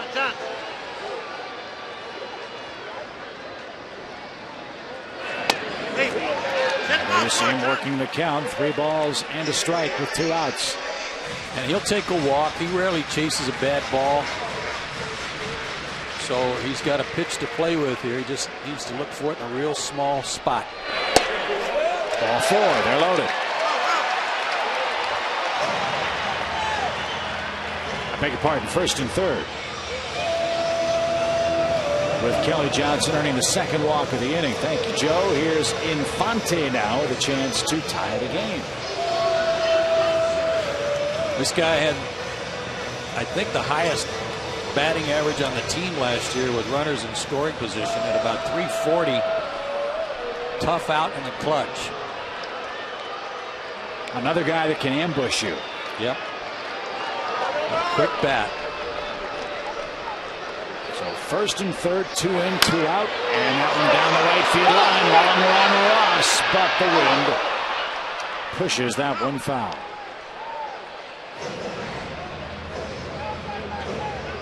It's like playing a game at Wrigley Field. Anything hit to the right side's in the seats. Anything on the left side's going to be blown back into the field of play.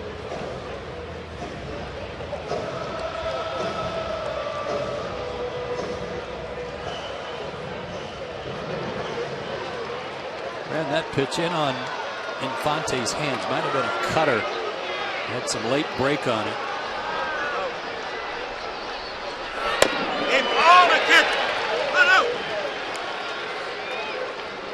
Omar hit .413 with runners in scoring position in 2007, and last year .341. So he likes being up there in this spot.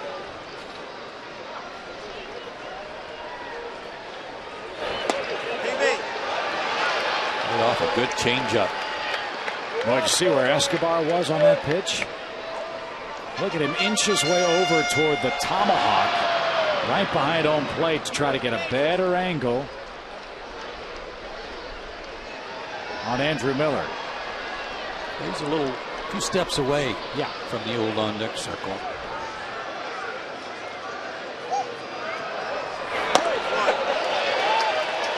Three balls and a strike. Miller's got to get through this frame with the lead to qualify for the win, and it's all come apart for him after retiring 12 in a row. Braves have their 7th man up in this inning. And he's been getting some pitches up, and Omar would like to get something above the knees here. He did, but it's foul.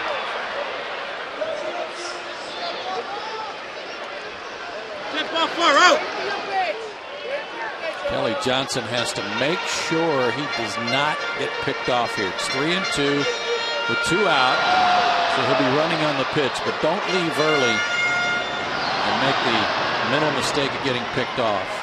Make sure he goes home before you take off.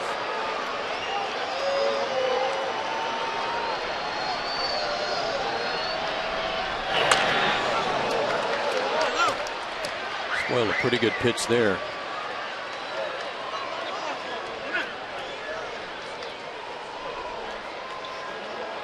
.31 pitch inning for Miller. This next will be his 80th of the game.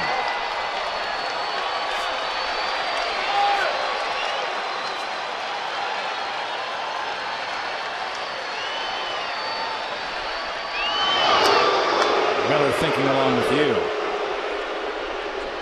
And sometimes guys get overly aggressive over there in this situation, knowing they're the go-ahead run. And you can catch them off guard if they leave too soon.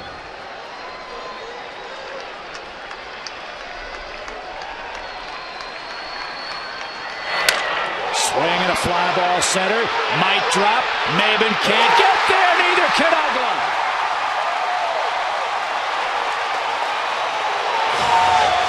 Omar Infante couldn't have thrown it out there any more effectively than that. A blue pit ties the game at 4. That's huge. That erases those 3 runs that the Marlins got in the top of the inning, and takes Derek Lowe off the hook and gets Andrew Miller out of the game. He came into the inning with a 3-run lead. He can't get out of the 5th as the pitcher of record, except to perhaps lose it. He went to the stretch and was not the same tonight. Hayden Penn scheduled to come on in relief of Andrew Miller. The Braves have him at first and third. A 3-run 5th has tied this game as this call to the bullpen brought to you by AT&T. Your world delivered.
Andrew Miller's bid for a victory, perhaps, well, no perhaps, is by the boards. Braves have tied him, have the go-ahead run 90 feet away as they look at Hayden Penn,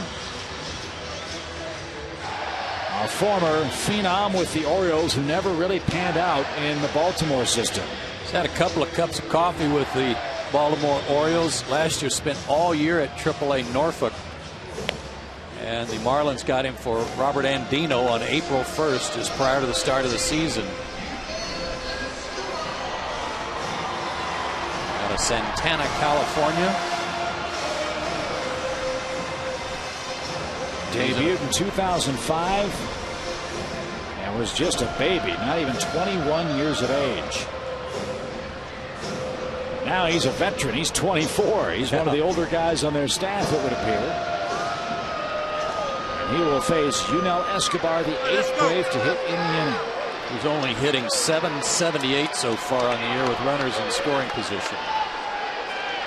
Marlins have done some 2-out hitting in the series. The Braves have done some tonight. Let's see if Escobar can put Atlanta in front and give Derek Lowe a chance to win this game from the bench. Big slow curveball to start him, and it was too high. 778. Fly ball right at Maben. Inning over. Hayden Penn comes on, puts out the fire. 4 runs earned for Andrew Miller, and we are tied after 5.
Schedule brought to you by AirTran Airways. Go. There's nothing stopping you. Right back at it tomorrow afternoon on Sports South. First pitch at 12:10. Then the Braves travel after the game on a 9-game, 10-day road trip, stopping first in Pittsburgh Friday and Saturday on Sports South at 7:05, and then a Saturday afternoon tilt. Fox Sports South on Sunday afternoon. Our next game on Peachtree TV will be April 27th when the Cardinals are here at Turner Field. First pitch at 7 o'clock. And we hope you'll make your plans to be with us. And we hope Buddy Carlisle plans to have a shutdown inning in this 6th. The Marlins batted around in the 5th against Derek Lowe. Braves bats rallied to tie things up as Buddy in for the 3rd time here in the month of April. Braves bullpen this month, a 1-1 record, a 6.26 ERA. That's 16 earned runs in 23 innings. Carlisle 3 1/3 with 2 earned runs. That man Bonifacio leading off again.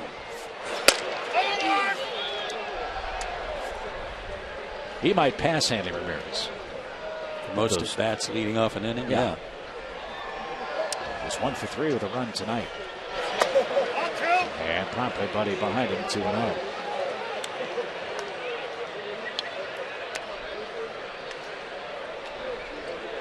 Here's where I think every major league team maybe with the exception of the Red Sox with their depth, sort of collectively holds their breath before they can get to their 8th and 9th inning guys. Middle relief is such a prized commodity in our sport. And in the Braves' case, the reason why the middle relief is so important, you have to remember one thing. Bobby Cox has a great deal of potential depth at the back end of his bullpen with Soriano and Moylan and Gonzalez. The problem is, all three of those guys are coming back from Tommy John surgery. And so most managers, including Bobby Cox, are reluctant to use guys for either 2 innings or on back-to-back days. As Carlisle rallies to take care of Bonifacio, carves him right up, 1 away. Well, I've always liked this guy in this middle relief role because Buddy throws strikes. He may get knocked around some nights because he's around the plate, but he's not going to come in and walk the ballpark. And I always like that about Buddy, that you know he's going to throw strikes. That's what you have to do if you're in the bullpen. And so for the Braves, for the Marlins, we've talked about their pen issues. The pen always sorts itself out. It does, and I think the rough start they got off to because of that inning in Philadelphia a week ago is just something that they're trying to, first of all, cover up, not necessarily ignore, but try to remind people that they're better than that, and I believe they're better than that too. And Soriano, by the way, didn't have Tommy John. The next worst thing is that nerve transposition surgery, which is what he had. But my point is, 3 serious elbow injuries makes it very difficult for a manager to match up, much less maximize appearances and utilize them back-to-back days. So that makes it tough. That's why the performances of Bennett and Carlisle, O'Flaherty,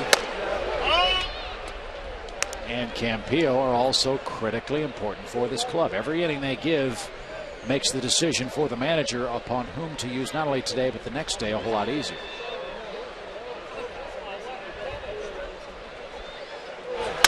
Baker hits a high hopper to short. Escobar gives ground, throws low. Oh, Kochman, what a play. I don't know how he caught that ball. Bunnell made the mistake of backing up on the ball and letting it play him. He needed to try to charge that ball and smother that short hop the best he could, because by backpedaling it put him on his heels a little bit, making the throw. Bad hop to handle if you're at first base, but what a pick by Casey. First baseman will tell you they don't mind the short hop, but the long hops are a killer. Yeah, they are. They're a dentist's best friend. Be careful with Hanley Ramirez. He's doubled and scored in his 3 trips tonight. And as you called it, strike 1 from Carlisle. Going back real quick to some of those cast of characters down there in the bullpen with respect to not being able to use some of the guys at the end on back-to-back days. That puts especially guys like Blaine Boyer and Eric O'Flaherty in a position where they're going to have to pick up some of that load in the setup role on nights where Moylan or Soriano can't pitch to get to Gonzalez. Or if it's Soriano closing that night, you've only got Moylan to use.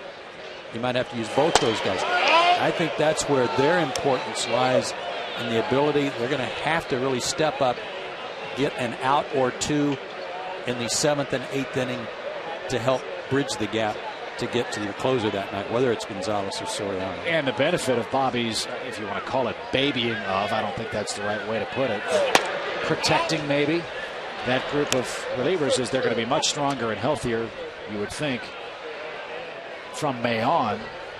But last night's a perfect example. Vasquez goes 6, Moylan goes through the 7th in 1-2-3 fashion.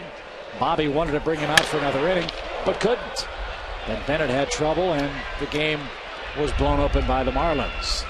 Wynn plays tricks with Frank Gore, but he has no trouble. Buddy Carlisle does have that shutdown inning, and now the Braves bats take over in a tie game.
Fans, get your tickets today for the Braves' next homestand, which starts April 27th and runs through May 5th as the Braves take on the Cardinals, the Astros, and the Braves' first look at the New York Mets. For tickets, visit Braves.com/tickets or call 1-800-745-3000.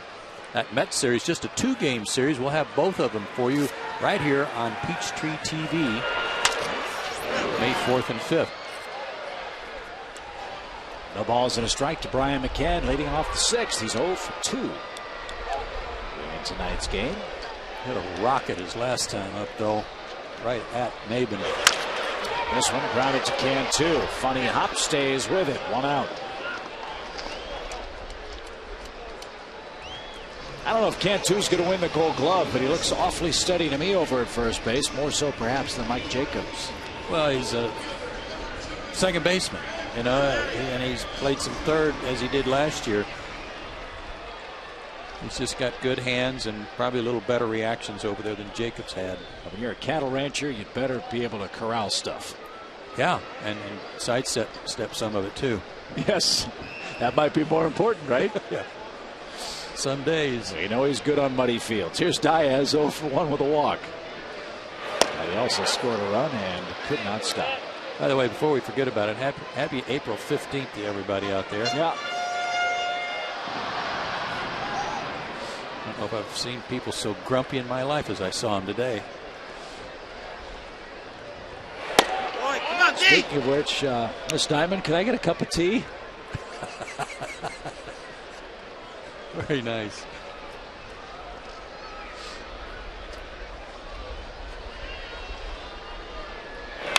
Fouled straight back. Ooh, what a cut. Yep.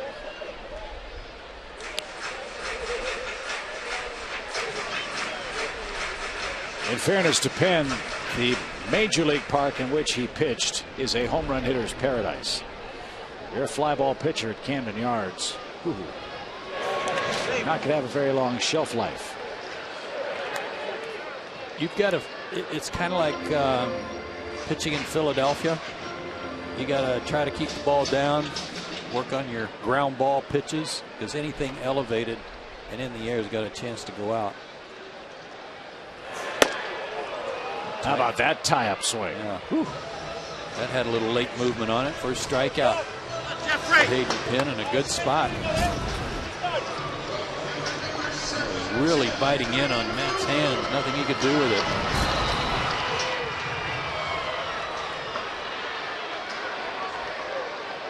Good hitters hate to have swings like that. You can see Matt a little frustrated here in the 6th. Ball, no strikes to Jeff Francoeur. Jeff a single and a run tonight. 5 hits in his last 17 Atlanta at bats.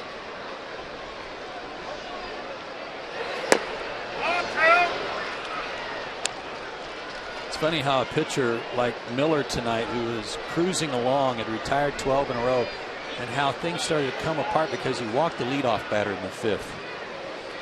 You have to ask Don about that, but Come on, Jeffrey. you see it all the time. A pitcher will get in a groove, retire 12, 13, 14 guys in a row, and go to the stretch for the first time in 2 or 3 innings, and all of a sudden the wheels fall off the right. That one hammered to center. Maben going back at the edge of the track.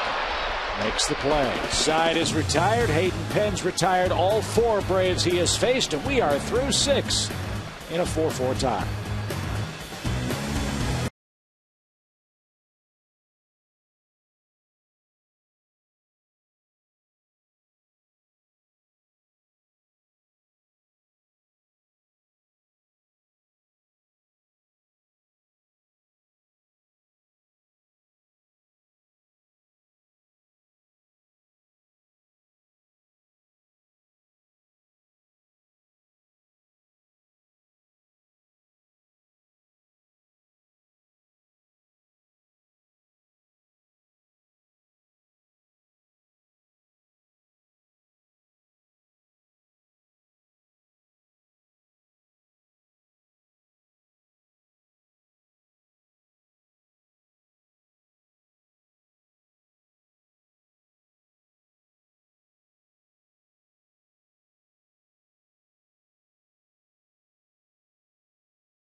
Go get them, boys. Some more brilliant thinking. Yeah.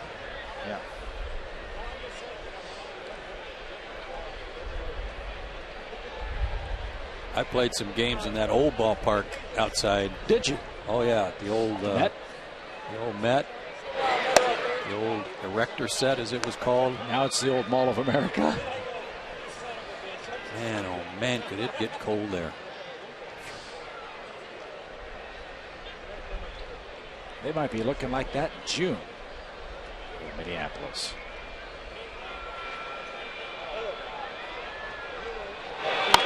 Between the cold and mosquitoes the size of 737s, might be a little tough. Marlins are going to get their new ballpark. We talked about that earlier. But they wisely are going to have a retractable roof. Wow, that's it. If it looks anything like that, that's beautiful. It looks kind of like the Starship Enterprise, doesn't it? Does it? Yeah, okay.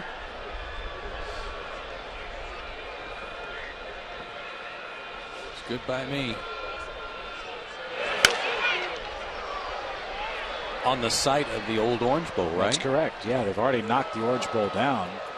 And in talking with David Sampson about it, the difference between this facility and, say, that in Denver or St. Louis, the city of Miami is going to be responsible for the development around the ballpark, and that is going to go up concurrently with the stadium so that they don't have the problem that they had in St. Louis, for example, with the ballpark village, which was supposed to be built in time for this year's All-Star game. Parking garages, restaurants, they want it to be a 24/7, 365 entertainment area, which would certainly refurbish that area around the Orange Bowl. There is a concern that that is not the safest and has not been the safest area as far as crime is concerned, but they think with the new development, the new ballpark, and a potential metro rail link. That's a good idea. But I know you, 24/7 entertainment area. There you, that's you. Got it. Base hit by Cantu. And he's aboard. That was a great at bat. He fought off some really tough pitches, limping a little bit as he got to first base. He took a funny swing a while ago. He hit right off the end of the bat, and then all of a sudden was kind of pirouetting a little bit on his left foot, like he had kind of rolled his ankle some. But he really battled Peter Moylan to get that hit. Here's Ugla, 2 for 3 again with 3 more RBIs. One would think if that ankle's bothering Cantu, he wouldn't run. You can run against Moylan with that long delivery. I don't think of Cantu as an absolute burner on the base paths. No. I'm just real impressed with Ugla's approach so far in this series, though. It hasn't been all or nothing.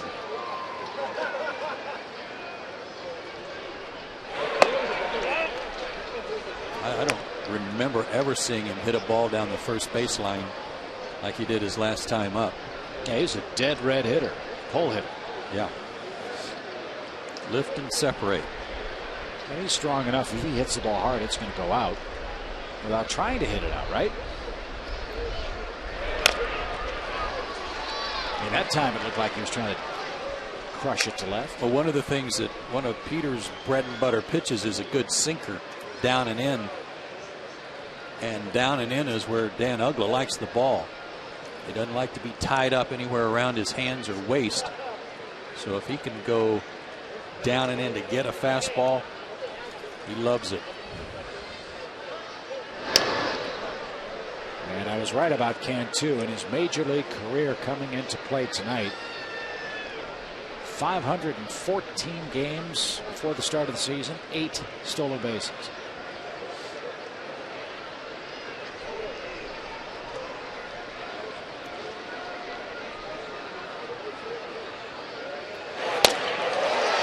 That ball exploded away from Ugla, and he's down on strikes.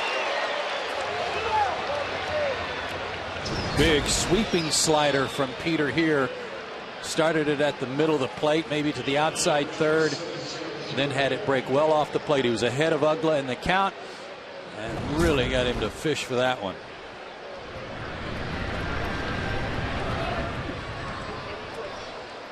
Nice pun, chum. Here's Jeremy Hermida.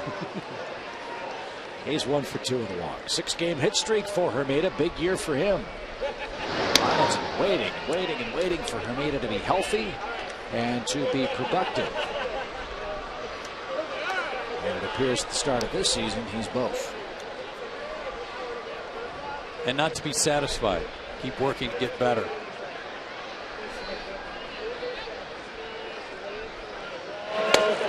He was a first-round draft pick the same year the Braves got Francoeur and McCann. Jeremy, I believe, was the 11th pick, 10th or 11th pick in the draft. Yep, there it is. Out of Wheeler High School in Marietta. Cantu is going. Got a great jump. No chance for McCann, and that's the area of Moylan's game that is exploitable. Well, it was a good call by you, Chip. Wondering if he might try to take advantage of it, even though he's a guy that doesn't run much. But he got a huge jump on that high leg kick. So with a runner at second, McCann out to make sure he and Moylan are on the same page. There'll be a new indicator. And they'll also go ahead and walk Hermida, keep the double play in order with the struggling Cody Ross coming up.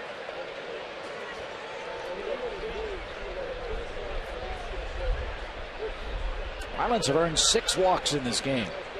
To this point, none of the men that have been walked have scored, but it has turned the lineup over a couple of times.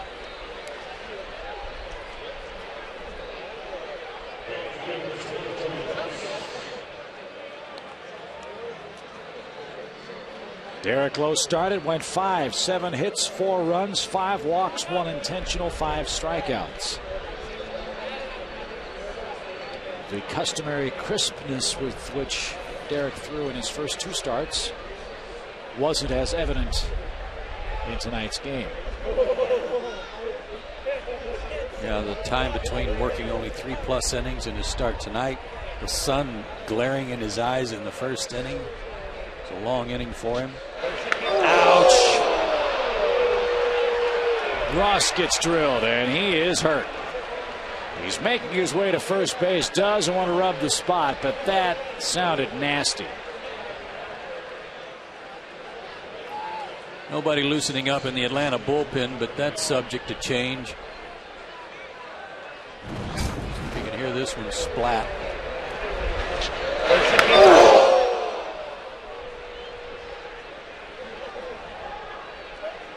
Might have got him right on his snuff can. No.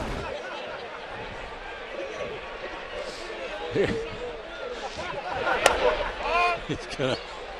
A lot of guys have funny tattoos. This one might be one he really didn't want. I've heard of a pinch between the cheek and gum, but that's a little bit too much.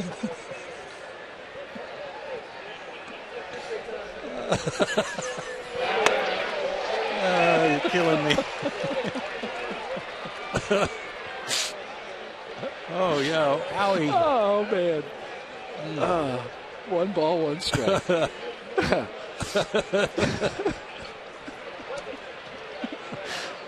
Oh.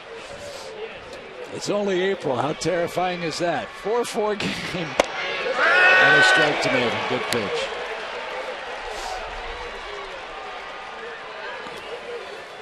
Again, this kid learning at the major league level. Boy, that's tough to do. And like Jordan Schaefer, hitting 8th. Does not yet have a hit with a runner in scoring position for Florida this year. Tough guy to double up here, though. Yes. Fought off a good pitch. 1 ball, 2 strikes.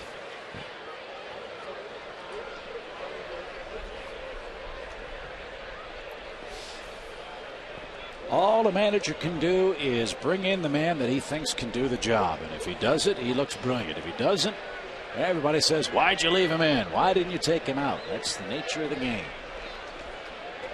Now Moylan, after working brilliantly last night, in big-time 7th inning trouble tonight. Sweeping slider got him. That's been his out pitch to the right-hand hitters. He got Uglo with that one. That time Maben is retired, and now Freddie Gonzalez down to his last out in the 7th. Yeah, kid was a little overmatched here, and that's a huge strikeout for Peter. Again, off the plate, started it at the outside corner, and now has to contend with Ross Glode. Glode started last night, looked real good. Had a couple of walks and scored a run and made a terrific defensive play.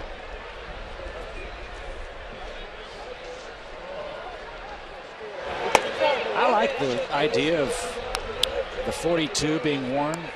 Have one guy do it. Yeah. You know, I respect that all the players want to do it, or the teams want them to do it, but I think it makes it more difficult for the fans to follow the game when everybody has the same number. Just missed. 2-0.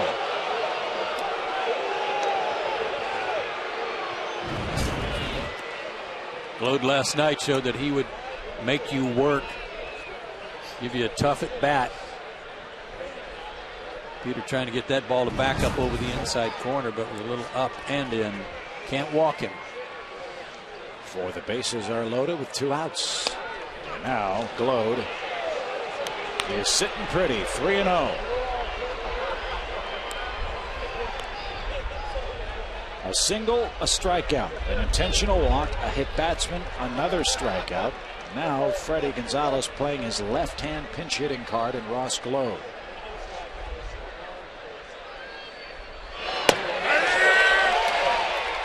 Go the same pitch. Do it again. Make him offer.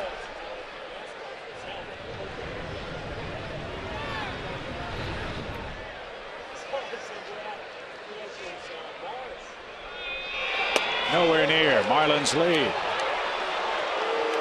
That's 5 bases loaded walks this year by this Braves staff.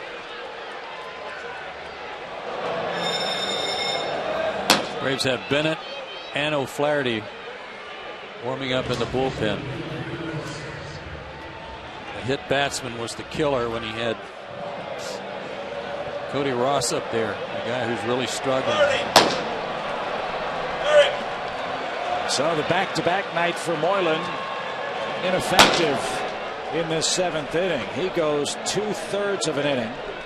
Peter gives up a hit, 1 run so far. And maybe the back-to-back thing is part of the equation here, that he wasn't as sharp tonight. Could be, but sometime you got to find out if he can do it. And tonight Peter couldn't. Couple of walks, 1 intentionally, and a hit batsman. Bases remain loaded. Florida back in front.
Florida's reclaimed the lead 5-4 as we continue on in this long 7th inning. Florida batted around in the 5th and scored 3 times. They'll send their 7th man to the plate in this inning against Eric O'Flaherty, who's already on for the 6th time in the season's first 8 games. 1 walk and a hit batsman. in his 3 innings. No strikeouts as yet. And Bonifacio will switch around and bat right-handed. And right-handed so far on the year, he's 7 for 12. Let's see if it's a little bit stronger swing than his left-handed hack. Long defensive inning. You see a lot of the Braves defensive players pawing around at the ground trying to stay loose. The most important stat for a relief pitcher is first batter faced, especially in a spot like this. Well, Flaherty, 4 of 5 first batters he has retired. But he's behind Bonifacio 2-0. Again, the Braves pen this month 18 walks in 24 2/3 innings. And that's not something you can live with. No. If you've got one guy that's walking a bunch of people but striking out 1 an inning, that's different. But when you have a staff that's walking that many, you just got to do something to fix it. Well, you've got the strikeouts down. I mean, the Braves are averaging, coming in tonight out of their pen, a strikeout an inning. But That's base runners. Yeah, but what I'm saying is you can live with one guy doing that. Yeah, but not the whole. But not your whole. And I don't want to lump everybody in there.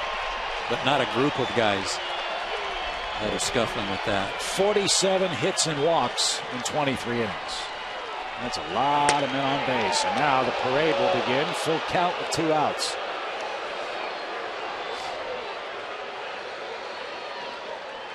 You can't defend a walk. You know, as Bobby said after that game in Philadelphia, he said, defensively, you can't catch guys who are walking. Runners go, 3-2, fought off. The other thing he said was all hell broke loose. Yeah.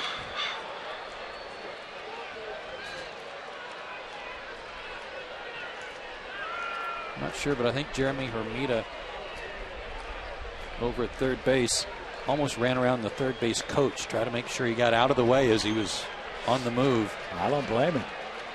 Look at where Bo Porter is. He's actually out of the box. 3-2, runners go. Again, out of play to the right. Funny how Bonifacio swings the bat. Left-handed, he hits it the other way. Right-handed, he hits it the other way. I don't think he's pulled a ball yet.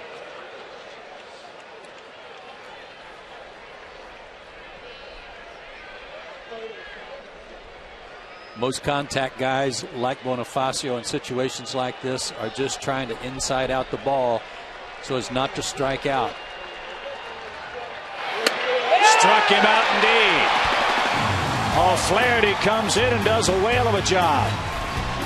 He strikes out Bonifacio with the bases loaded. He's been their hottest hitter and stops the bleeding at 1.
Stretch, Marlins have regained the lead 5-4.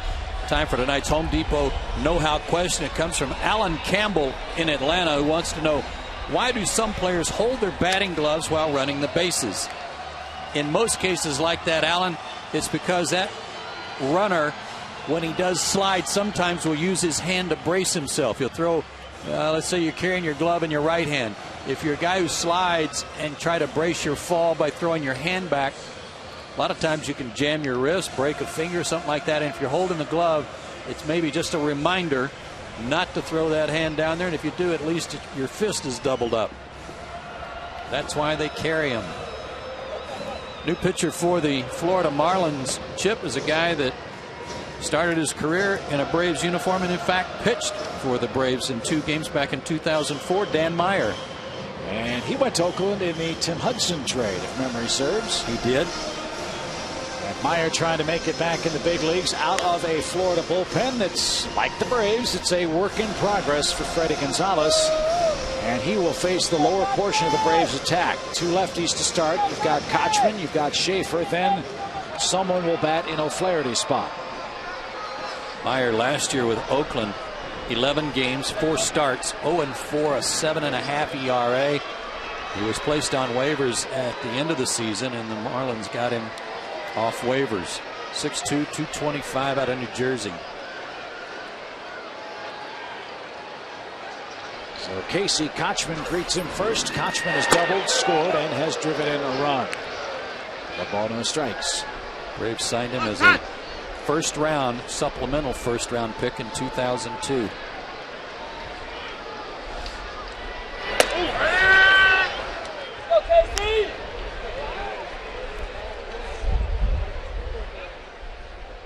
What do they say in baseball? If you throw left-handed and can get the ball over the plate, you can pitch forever.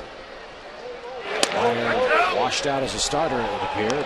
He's got a chance in this pen, though, to get a lot of work, you'd figure.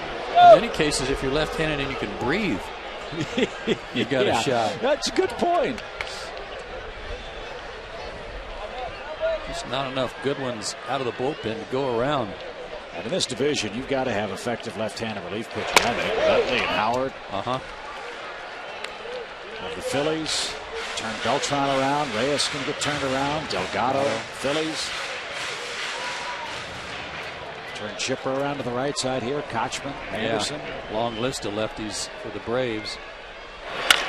In the air, well hit. Maben going back. Ross back with him. It's Maben on the track.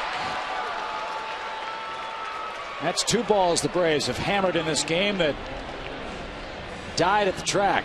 A little later in the spring, early summer, that ball's out of here. So would Frank Coors' drive have been out last inning. Like for a second, Ross and Maben might have a little trouble communicating out there. No such luck, though.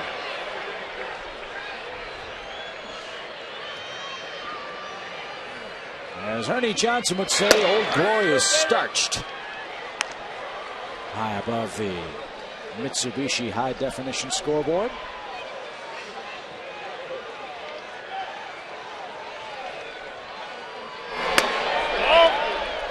Jordan's run into a rough patch here. 7 strikeouts in his last 9 at bats, including 2 tonight.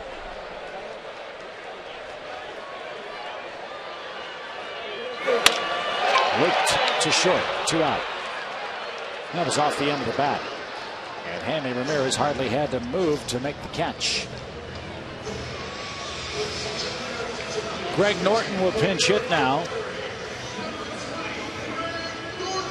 The Braves bench starting to thin out a little bit now. I've got Anderson, Salmons, and Chippers listed, but don't know if he's available. Anybody else? No.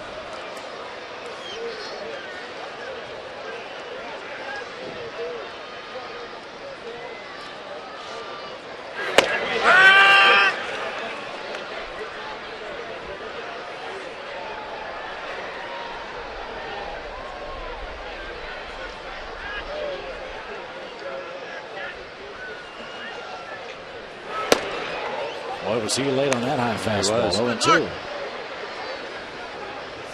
Griggs first at bat right-handed on the year. Matt Lindstrom is the Marlins closer, and like Bobby Cox, Freddie Gonzalez trying to avoid using him on back-to-back days, but he may have no choice with the Marlins protecting a one-run lead as we go to the 8th.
Lee strides in from the Braves bullpen. He is again the 5th pitcher to work tonight.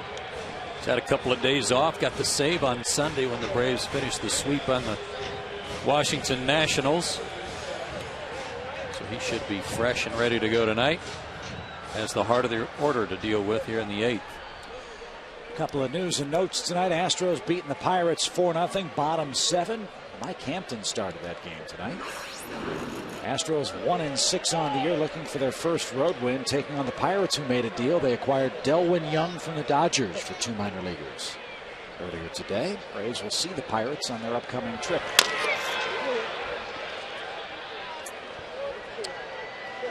Dice K, DL for the Red Sox. He's got a shoulder strain. Ichiro's back for Seattle tonight at 10 o'clock. Dice K and Chris Carpenter go to the disabled list today. Yeah, shoulder strain for Dice K, a side problem. I don't know if they technically called it an oblique for Carpenter. But boy, did he look good his first couple starts for St. Louis. Sure did. Great encouragement for them after battling so many different injuries with their pitchers the last couple of years. Baker tonight, 1 for 4. Very good offensive spring and got sawed off. Stays alive. I don't know about you, but I thought Tony La Russa the last couple of years got more out of less in St. Louis than maybe any manager in baseball could have. Yeah, and they had some players step up like Ludwig last year. Tremendous season. Took a little pressure off of Pujols. And Chris Duncan's back for him this year. Still trying to work their way through their middle relief and their bullpen too, but Cardinals are off to a good start. That one hit to left. Long run. Diaz sliding catch. And he held on. Nice play. It's a clap of the glove from Jordan Schaefer for this nice sliding catch off the thumbs of Baker and dying in front of him, but nice grab and hang on to there by Matt Diaz. Did Matty make that catch last year? Bigger body? Yes. Yes, I think he does, but he is definitely quicker, better first step. And his improvement in left field over the last 3 years is incredible. Good point. I remember when the Braves got him, he was definitely an all-bat, no-glove kind of player. Well, an American League player. You just wondered if the wall was going to withstand all the punishment. Yeah, he's worked awfully hard at his game. When he went out last May, that was as much as the Braves talked about their pitching staff being hurt, it was. Losing Matt Diaz, his work against left-handed pitching really crippled this Braves offense. He was a big loss. Soriano got away with a backup slider there that was kind of coming back to Ramirez up in his eyes, but he missed it.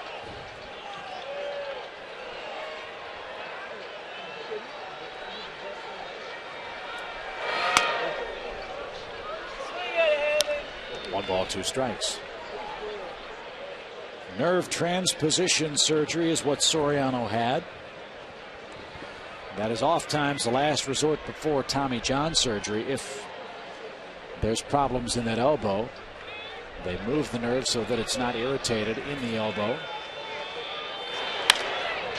As Ramirez off his back foot pops one into right for the second out.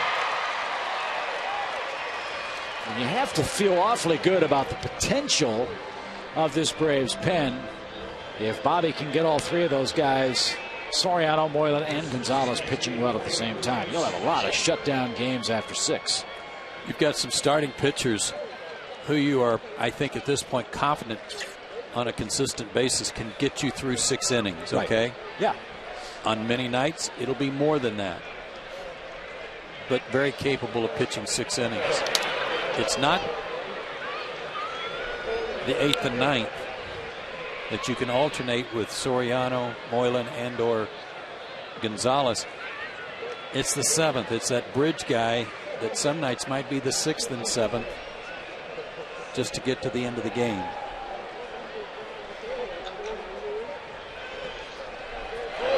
Again, I know Don's talked about this with us in our years together, and Tony La Russa certainly feels this way. The way you manage a game is from the 9th inning forward, not the other way around. If you feel like you match up real well in the 9th and 8th, you see how far your starter can go, and then you try to manage the game until you get to that 8th. And then go to your 8th inning guy and then closer, or if your closer can pitch too, which, unless you're Mariano Rivera, doesn't happen too often anymore. Well, it was set up tonight. You know, it was a tie game, and Buddy Carlisle did a great job in the 6th, got him 1, 2, 3. You go to Peter Moylan for the 7th. The plan would be have him work the 7th, Soriano the 8th, and hope to get a run along the way so Gonzalez could finish it in the 9th. But Peter ran into some trouble in the 7th. Now Cantu with a 2-1 count. Base is clear. The Marlins up. Check swing roller. There's a gift. Kelly fields and fires to Soriano. A perfect 8th. The Braves are down to their last 6 outs. Down a run, 5-4, but the top of the Braves order is coming up.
Turner Field tonight. It's cold a night as we've had all year in our home park. Yeah, and the temperature's not bad. It's just the wind. The wind is really cutting through everyone, and I can tell you for certain if you see the fans bundled up like that, especially those along the right field line, first base line, the players are fighting it too. Oh, yeah. Having that cold wind hit them in the back of the neck. Several guys have hit balls tonight that looked like might have a chance to get out, and the wind knocked it down. Remember back in the old days at Old Candlestick Park, they'd have the quad candlestick for the fans that made it through the night games. It would be so cold, they'd be all bundled up as a hot shot. Handcuffs can too, and he'll take it to the bag himself for the first out. So Meyer did his job, got the lefties, Kochman, Schaefer, got Norton switch hitting, and gets Kelly Johnson with one pitch. Kelly is hitting everything right on the screws. Can't hit it any harder. So Freddie Gonzalez with a pat on the back to Dan Meyer, the former Braves prospect. Heads to the Marlins dugout with an inning and a third of perfect relief. Kiko Calero was the right-hander warming up with Infante and Escobar due next. And Calero appears to be getting the call on a brisk evening for baseball in Atlanta.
Club enjoying the game tonight at Turner Field. 5-4 Florida the lead, and there's the president of the aforementioned fan club. All of them, as you can see, wouldn't dare show their face. Yes, it's perfectly understandable.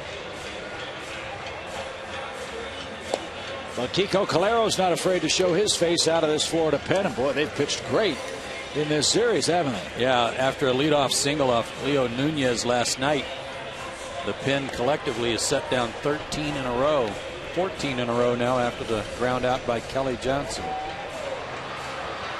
Calero's been in 3 games, 1 run allowed, hit a batter, walked 1, struck out 4.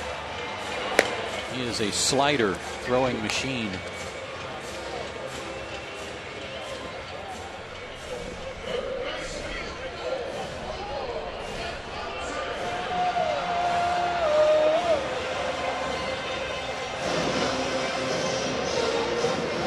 Pitched for Oakland last year, both in the big leagues and in the minor leagues, and spent some time in the Rangers organization.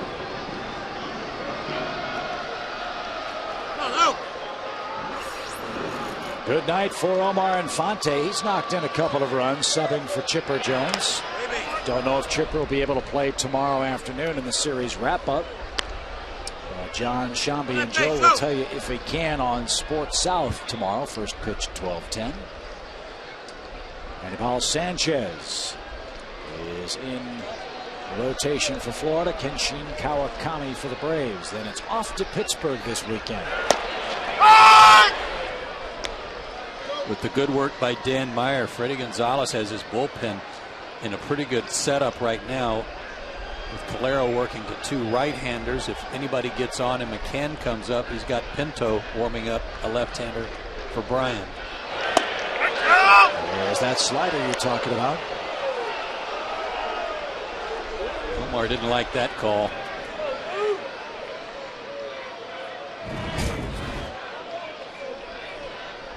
Pretty good pitch, though.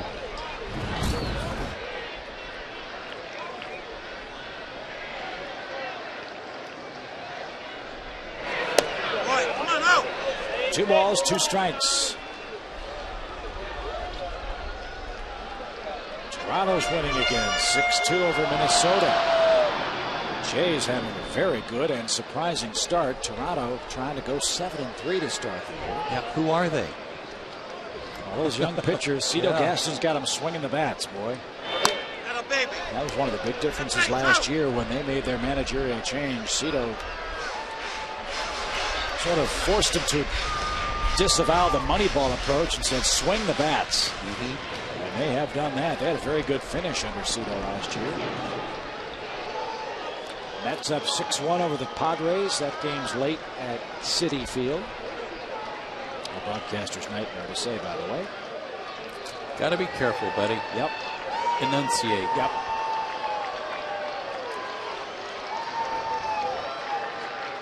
Full count. Strike 3 outside corner, and Omar knew it. No argument that time. He was looking for the slider and got a fastball instead. Indeed he was. This is a heartbreaker for a hitter when the guy is a slider pitcher and then throws one right down the middle knee high.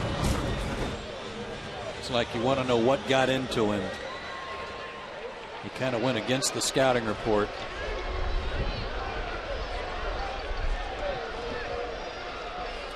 So 2 outs. Escobar, final hope. Squares that up and dumps it to shallow center. Okay, Freddie Gonzalez, here's the decision for you. Do you want Calero to face McCann, or do you want Pinto? Brian McCann only has 1 hit against the left-handed pitcher this year.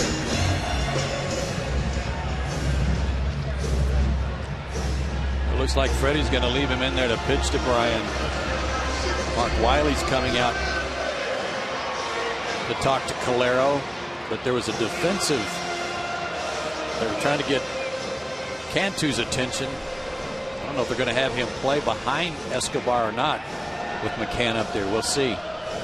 And by doing that, you take away the hole for McCann, but you open up the possibility of Escobar getting a good jump and stealing and being in scoring position for or him. having a big enough lead that he could score from first on a double. I know this. Ross out in right field has backed up about 4 or 5 steps, trying to keep anything in front of him. That you can stand by that scoreboard and be a whole lot warmer. Yes, good thought. So let's see how carefully they pitch McCann here. Brian tonight is 0 for 3. They're going to hold him on, which opens up that hole a little bit for Brian. They do shift a bit on the infield. Would you say, what, 3 steps, maybe 4 steps closer to first base? Andy Ramirez almost up the middle. Yeah, they're giving him the third base line. I think that's a smart move with Brian. He just doesn't hit the ball that way too often. He'll hit one to the left center field gap, but that's about as much opposite field as he'll usually go. But if Calero buries that slider, I would think that's an almost impossible pitch to inside out down the line. Yeah, as a left-handed. And you don't want Brian thinking that right now. With 2 out, you want him hacking, and you want him to be patient, which he's done so far, getting a count in his favor to get something he can drive, to find a gap, pull it down the line, maybe hit it in the seats. He's got a 2-0 count and time called. Brian had something in his eye for a moment. Calero wanting to pitch quickly on a cold night. Yeah, and it might be just his eyes watering a little bit because of this wind. Yeah.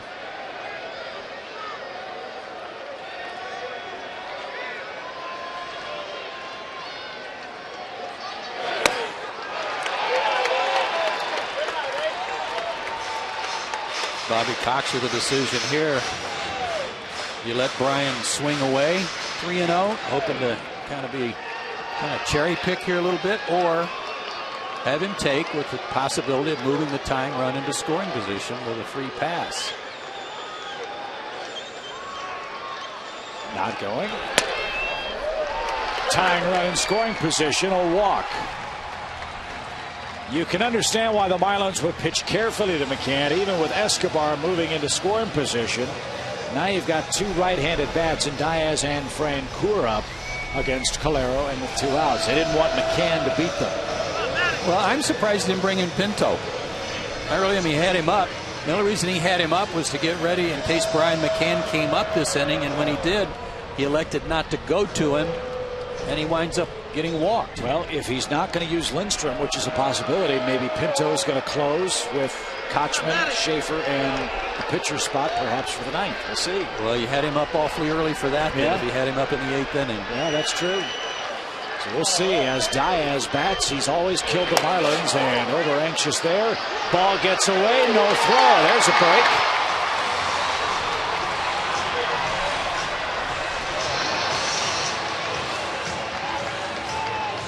That puts a little more pressure on John Baker now. Baker caught it. He just couldn't corral it. Like when he shifted, he knocked the ball out of his own glove. They scored on a wild pitch. It never hit the ground, but it was well off the plate. And so now another ball in the dirt. Escobar trying to scamper home and tie it the cheap way for Atlanta. 5-4 game, 8th inning, 2 outs. And he's got to be a little more patient than he was on that first pitch. And now he's in the hole 0-2. Like Infante, he knows he's going to see a lot of sliders, and just because he got one on the first pitch didn't mean it was going to be a strike, and he chased a bad ball. Now he's got a fight on his hands. Put some pressure on this defense that was certainly suspect last year. Come on, Jay. Tying run at third. Make them make a play.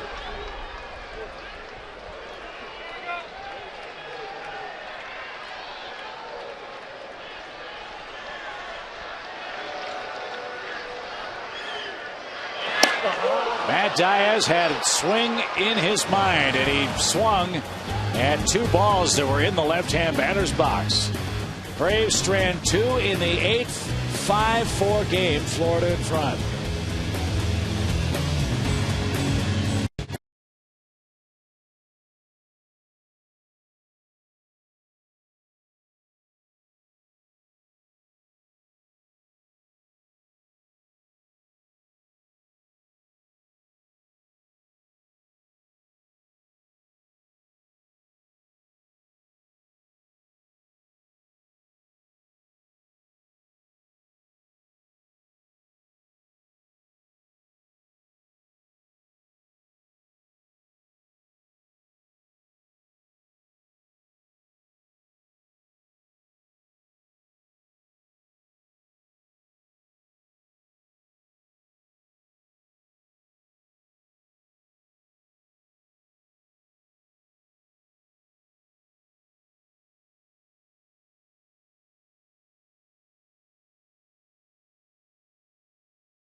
By Matt Diaz to rob John Baker of a base hit in the 8th inning. The sensation salad is back at Zaxby's. A flavor so unique it demanded an encore.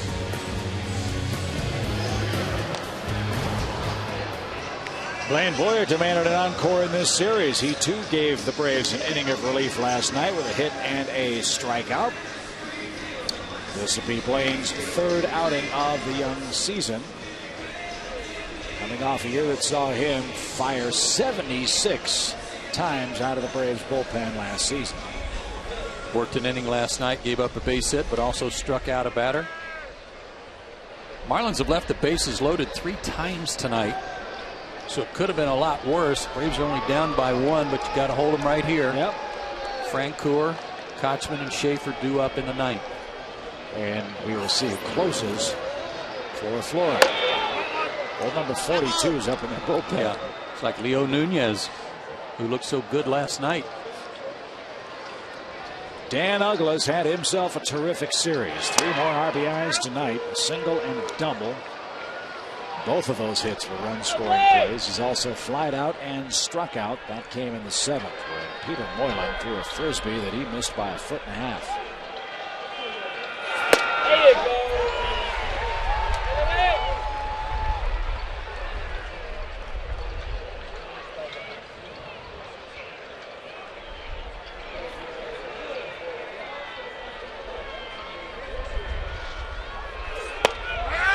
He's got a good fastball. If he can harness that, he can be very effective. Blaine Boyer. As you see Leo Nunez in their bullpen getting ready for the 9th. Blaine's changed his windup a little bit. He's starting with his hands a little lower, isn't he?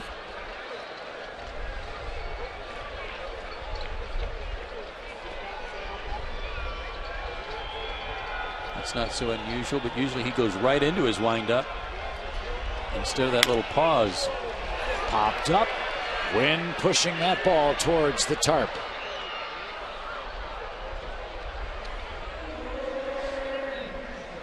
A little tarp fun for the fans down the right field line.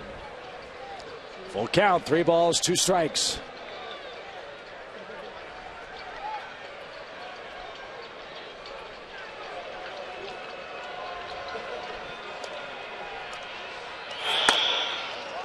Leadoff walk. Come on, Blaine. Can't do that in a 1-run game.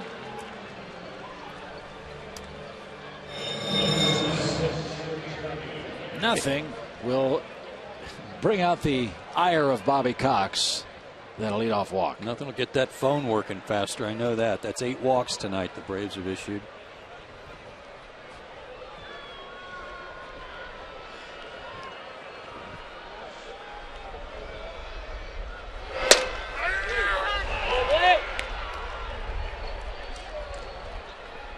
Armida has a 4th inning single and a couple of walks tonight.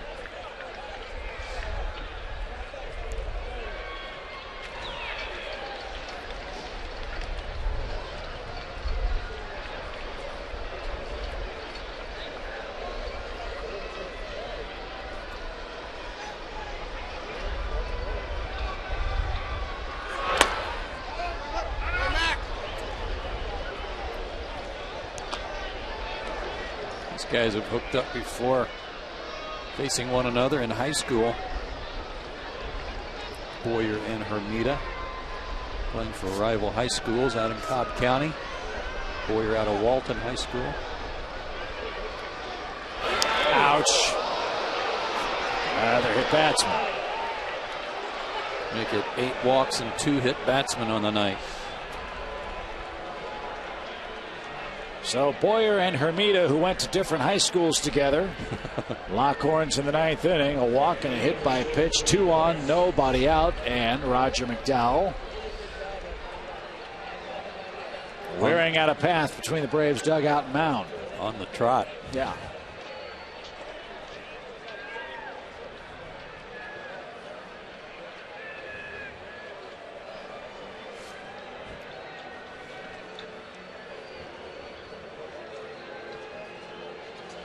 Braves have made the most of their hits tonight. They only have 5. They've got 4 runs on 5 hits. But they've only received 2 walks. Now 3 walks on the night versus the 8 issued by Atlanta and the 2 hit batsmen. So that's a lot of base runners. 10 free base runners for a good hitting team. And tough to overcome. Yeah, and again, the oddity of it is the men who are walked, not a single one of them has scored, but the lineup turnover is what gets you. Yeah, and that's some good course management. Ouch. Line drive back through the box. That almost took Boyer with it. Uggla ran through a stop sign, but it doesn't matter. He scores standing up. A laser right back up the middle. 1 pitch after the meeting from Roger McDowell, and the Marlins have an insurance run. Hey, I'm done with it. First RBI of the year for Ross. Jordan Schaefer got to this quickly. His throw looked like it was going to be on line, but just a little bit up the line, up the third base line to allow Uggla to get in there. So Ross, who had but 2 hits all year, finally comes through in the 9th inning. And as you said, Chip, while none of the walks have scored to this point, it's set up other runs to be scored by moving guys along. Yeah, Uggla's the first one that has directly come home. So on a night and in a series and in a season where 2 very good teams have bullpens that they're trying to sort out, it's the Braves that blinked first again tonight. Well, it's one of those things we talked about either Sunday or yesterday, that you got a 2-run lead in the 9th. It's so much different than going to the 9th with a 1-run lead and trying to finish the ball game up because of the things you can do offensively to try to manufacture a run. If you're down by 2, you have to play for a little bigger inning, and it's tougher. Bo Porter, the Marlins third base coach, very aggressive. He knows the importance of these runs with his bullpen inexperienced. He guessed right. Maven is down on strikes. That one in the glove of McCann. 1 away. Feast or famine night for Maven. 2 walks, 3 strikeouts, and still without a hit with a runner in scoring position this year. Here's Wes Helms, another former Brave.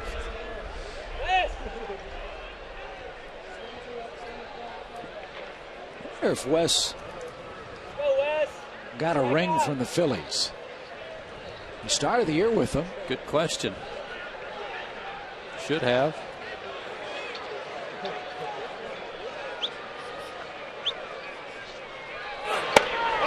But according to my notes, he did not play in a game with them last year.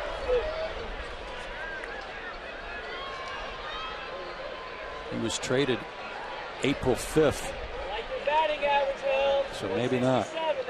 With them all spring, and then went to third. They let him go, didn't they? Base hit left by Helms. Hermida around third. They're going to green light him. Diaz bobbles the ball. Ross on his way to third. Helms never stopped running, and Boyer is getting tattooed. Single, E7, RBI, and an ugly finish here in the 9th inning. Slider that just didn't do much except stay in the middle of the plate, and Wes Helms has done a good job over the last couple of years coming off the bench for Florida. Philly had given him a 2-year contract because of some good work he had done for Florida in 2006. Bobby Cox on his way to make another change. So another unimpressive outing by Boyer. Third of an inning, 2 hits, 2 runs so far, a walk, and a hit batsman. 3-run Florida lead.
Right now, tattooed here in the 9th. Marlins with 10 hits. Braves have to go 6 deep in their bullpen with a day game tomorrow and a long road trip looming at the end of this week. Yeah, it's a quick turnaround tomorrow with that 12-10 first pitch. They'll need Kenshin Kawakami to give them a good 6, hopefully 7 innings.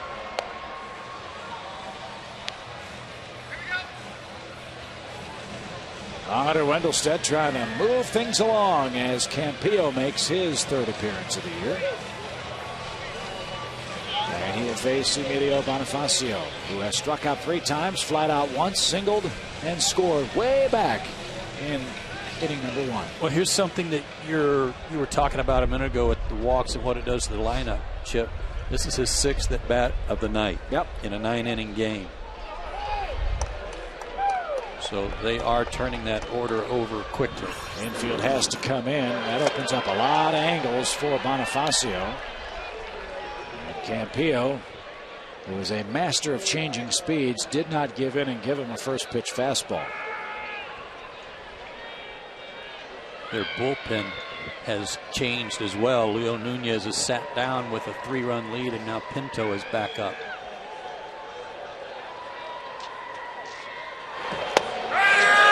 Off-speed pitch, strike 2. That one at 67 miles an hour. That's a big breaking ball that he turns over. There's Pinto.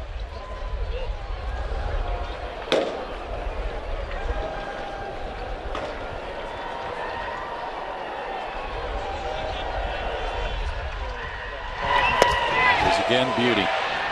4 times tonight Bonifacio has struck out. Campillo gets the first man he faces. And here's Baker. He too up 4 the 6th time.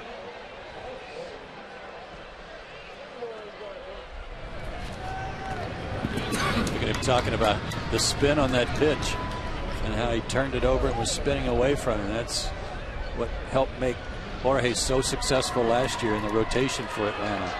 A lot of hitters have said they think it's a screwball. It's not. He does not throw a screwball. That's just the natural rotation of his changeup. But it has a ton of movement.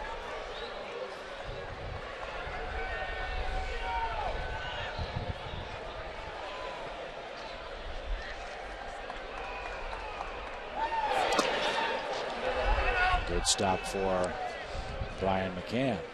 Marlins off to their best start at 6-1. 1997, they also began the year at 6-1. Have they ever started 7-1, Hal? They did. They went 8-1. 97. Which turned out to be an exceptionally good year. Yeah, as it worked out.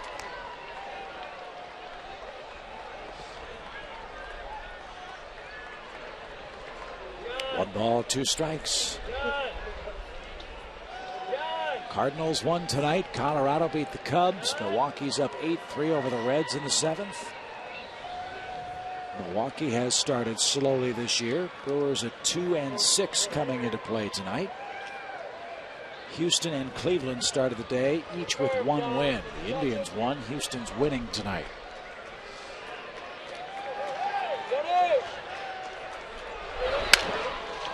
Little flare to left. A lot of people were talking about Milwaukee and how they were going to have a hard time sustaining what they built last year with CC Sabathia leaving the ball club as a free agent. They can score some runs, but it's hard to depend on, for your club to depend on hitting every night, right, to make up for a lack of pitching. And Jeff Supan's pitching very poorly right now for them. And he's their #1 guy, the veteran at the top of their staff. They got Bush, Manny Parra, Giovanni Gallardo. Yeah, they got Gallardo back, and that helped. That helped ease some of the pain, but those guys aren't on track yet. And Trevor Hoffman's still hurt. How odd is it to think of Trevor Hoffman closing for the Brewers and not the Padres now? Thought that was a bit of a risk anyway. Yeah. I really did. Yep. After his problems in recent years with San Diego health-wise. Up the middle. Kelly can't get it. Ross scores. Helms around third. Scores. Throw gets by McCann. Baker around second on his way to third. And this is ugly. Officially.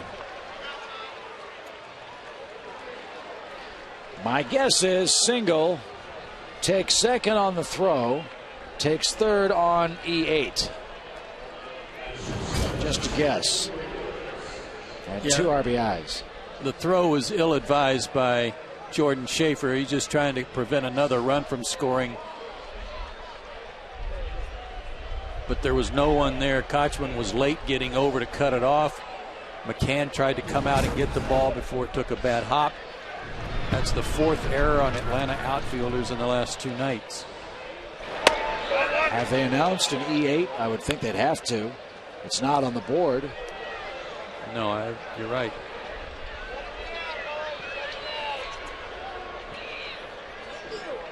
They gave the error to McCann.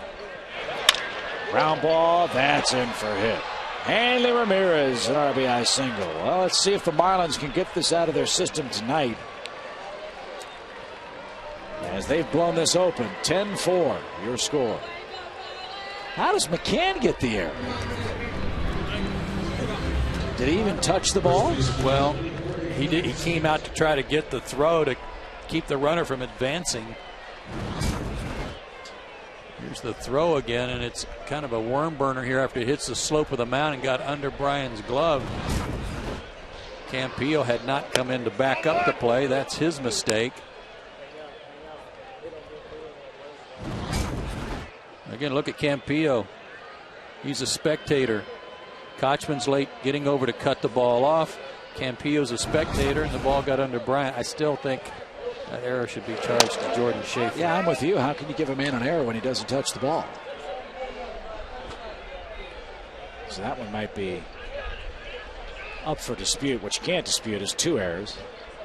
What you can't dispute is that there's 5 runs on the board in the 9th in what was a 1-run game. Yep. The second time tonight the Marlins have batted around, and this one popped up a mile high on the infield. This is a tough play. Wynn playing tricks, and Infante hangs with it. I can sum up this game in one word: yuck. 10-4, Florida the lead.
With a 5 spot in the 9th inning. Atlanta's bullpen tonight, pardon me, touched for 6 runs in 3 innings. Raniel Pinto on for the 3rd time this season. You talk to Freddie Gonzalez about this very talented young left-hander, and he says there's good Pinto and there's bad Pinto, and the problem is they never know which one they're going to get. And if you're a late inning guy, that's not a comfortable feeling for your manager.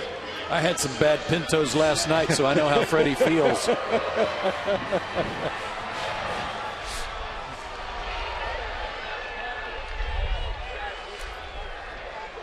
Brett Carroll takes over at left. Pinto, one of 3 former Cub farmhands acquired at a trade for Juan Pierre. It was a 1 or 2 year rent a player for Chicago. Well, I understand what Freddie's talking about, because at times this guy is almost unhittable. He throws across his body, has a 3/4 arm slot that makes it very difficult on left-handers.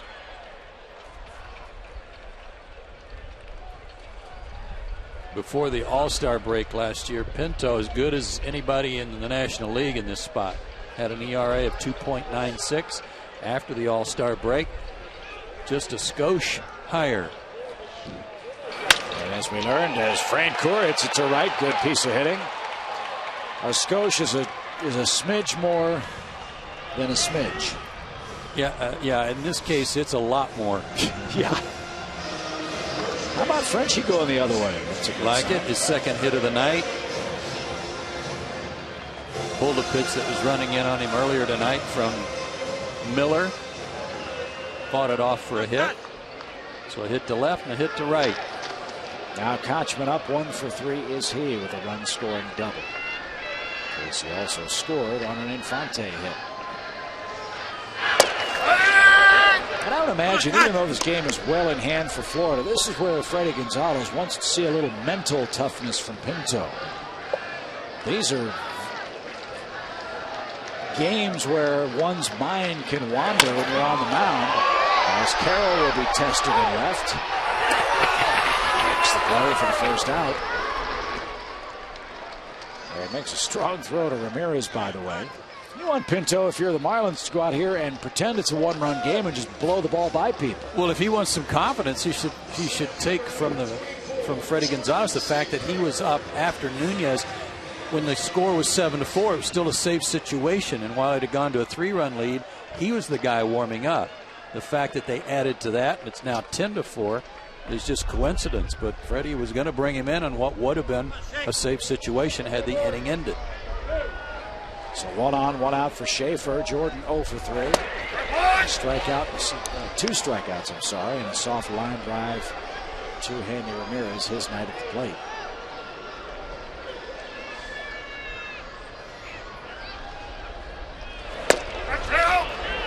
This has been a ballpark, if you were with us last night, that has not been kind to the Florida Marlins over the years. Their collective record 35 and 65, but they've come in here the last 2 games and sent a message. Carroll again.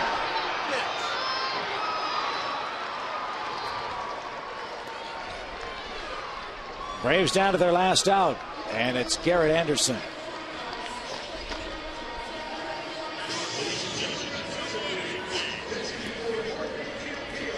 Clint Salmons, Chipper Jones, the only men left on the Braves bench. It will be interesting to see tomorrow with Sanchez, a right-handed pitcher, working, if Garrett Anderson is back out there. He seemed to be a bit tentative defensively on that less than 100% calf muscle. Yeah, 2 errors for Garrett last night. 2 errors in the previous 3 years with the Angels. Remember, he's been hurt with that calf, and he pops up. Handy Ramirez at deep short, and the Florida Marlins win the game 10-4. They've won the series. And folks, I don't know if 2 games a season series make, but I'm a believer. Florida now 7-1.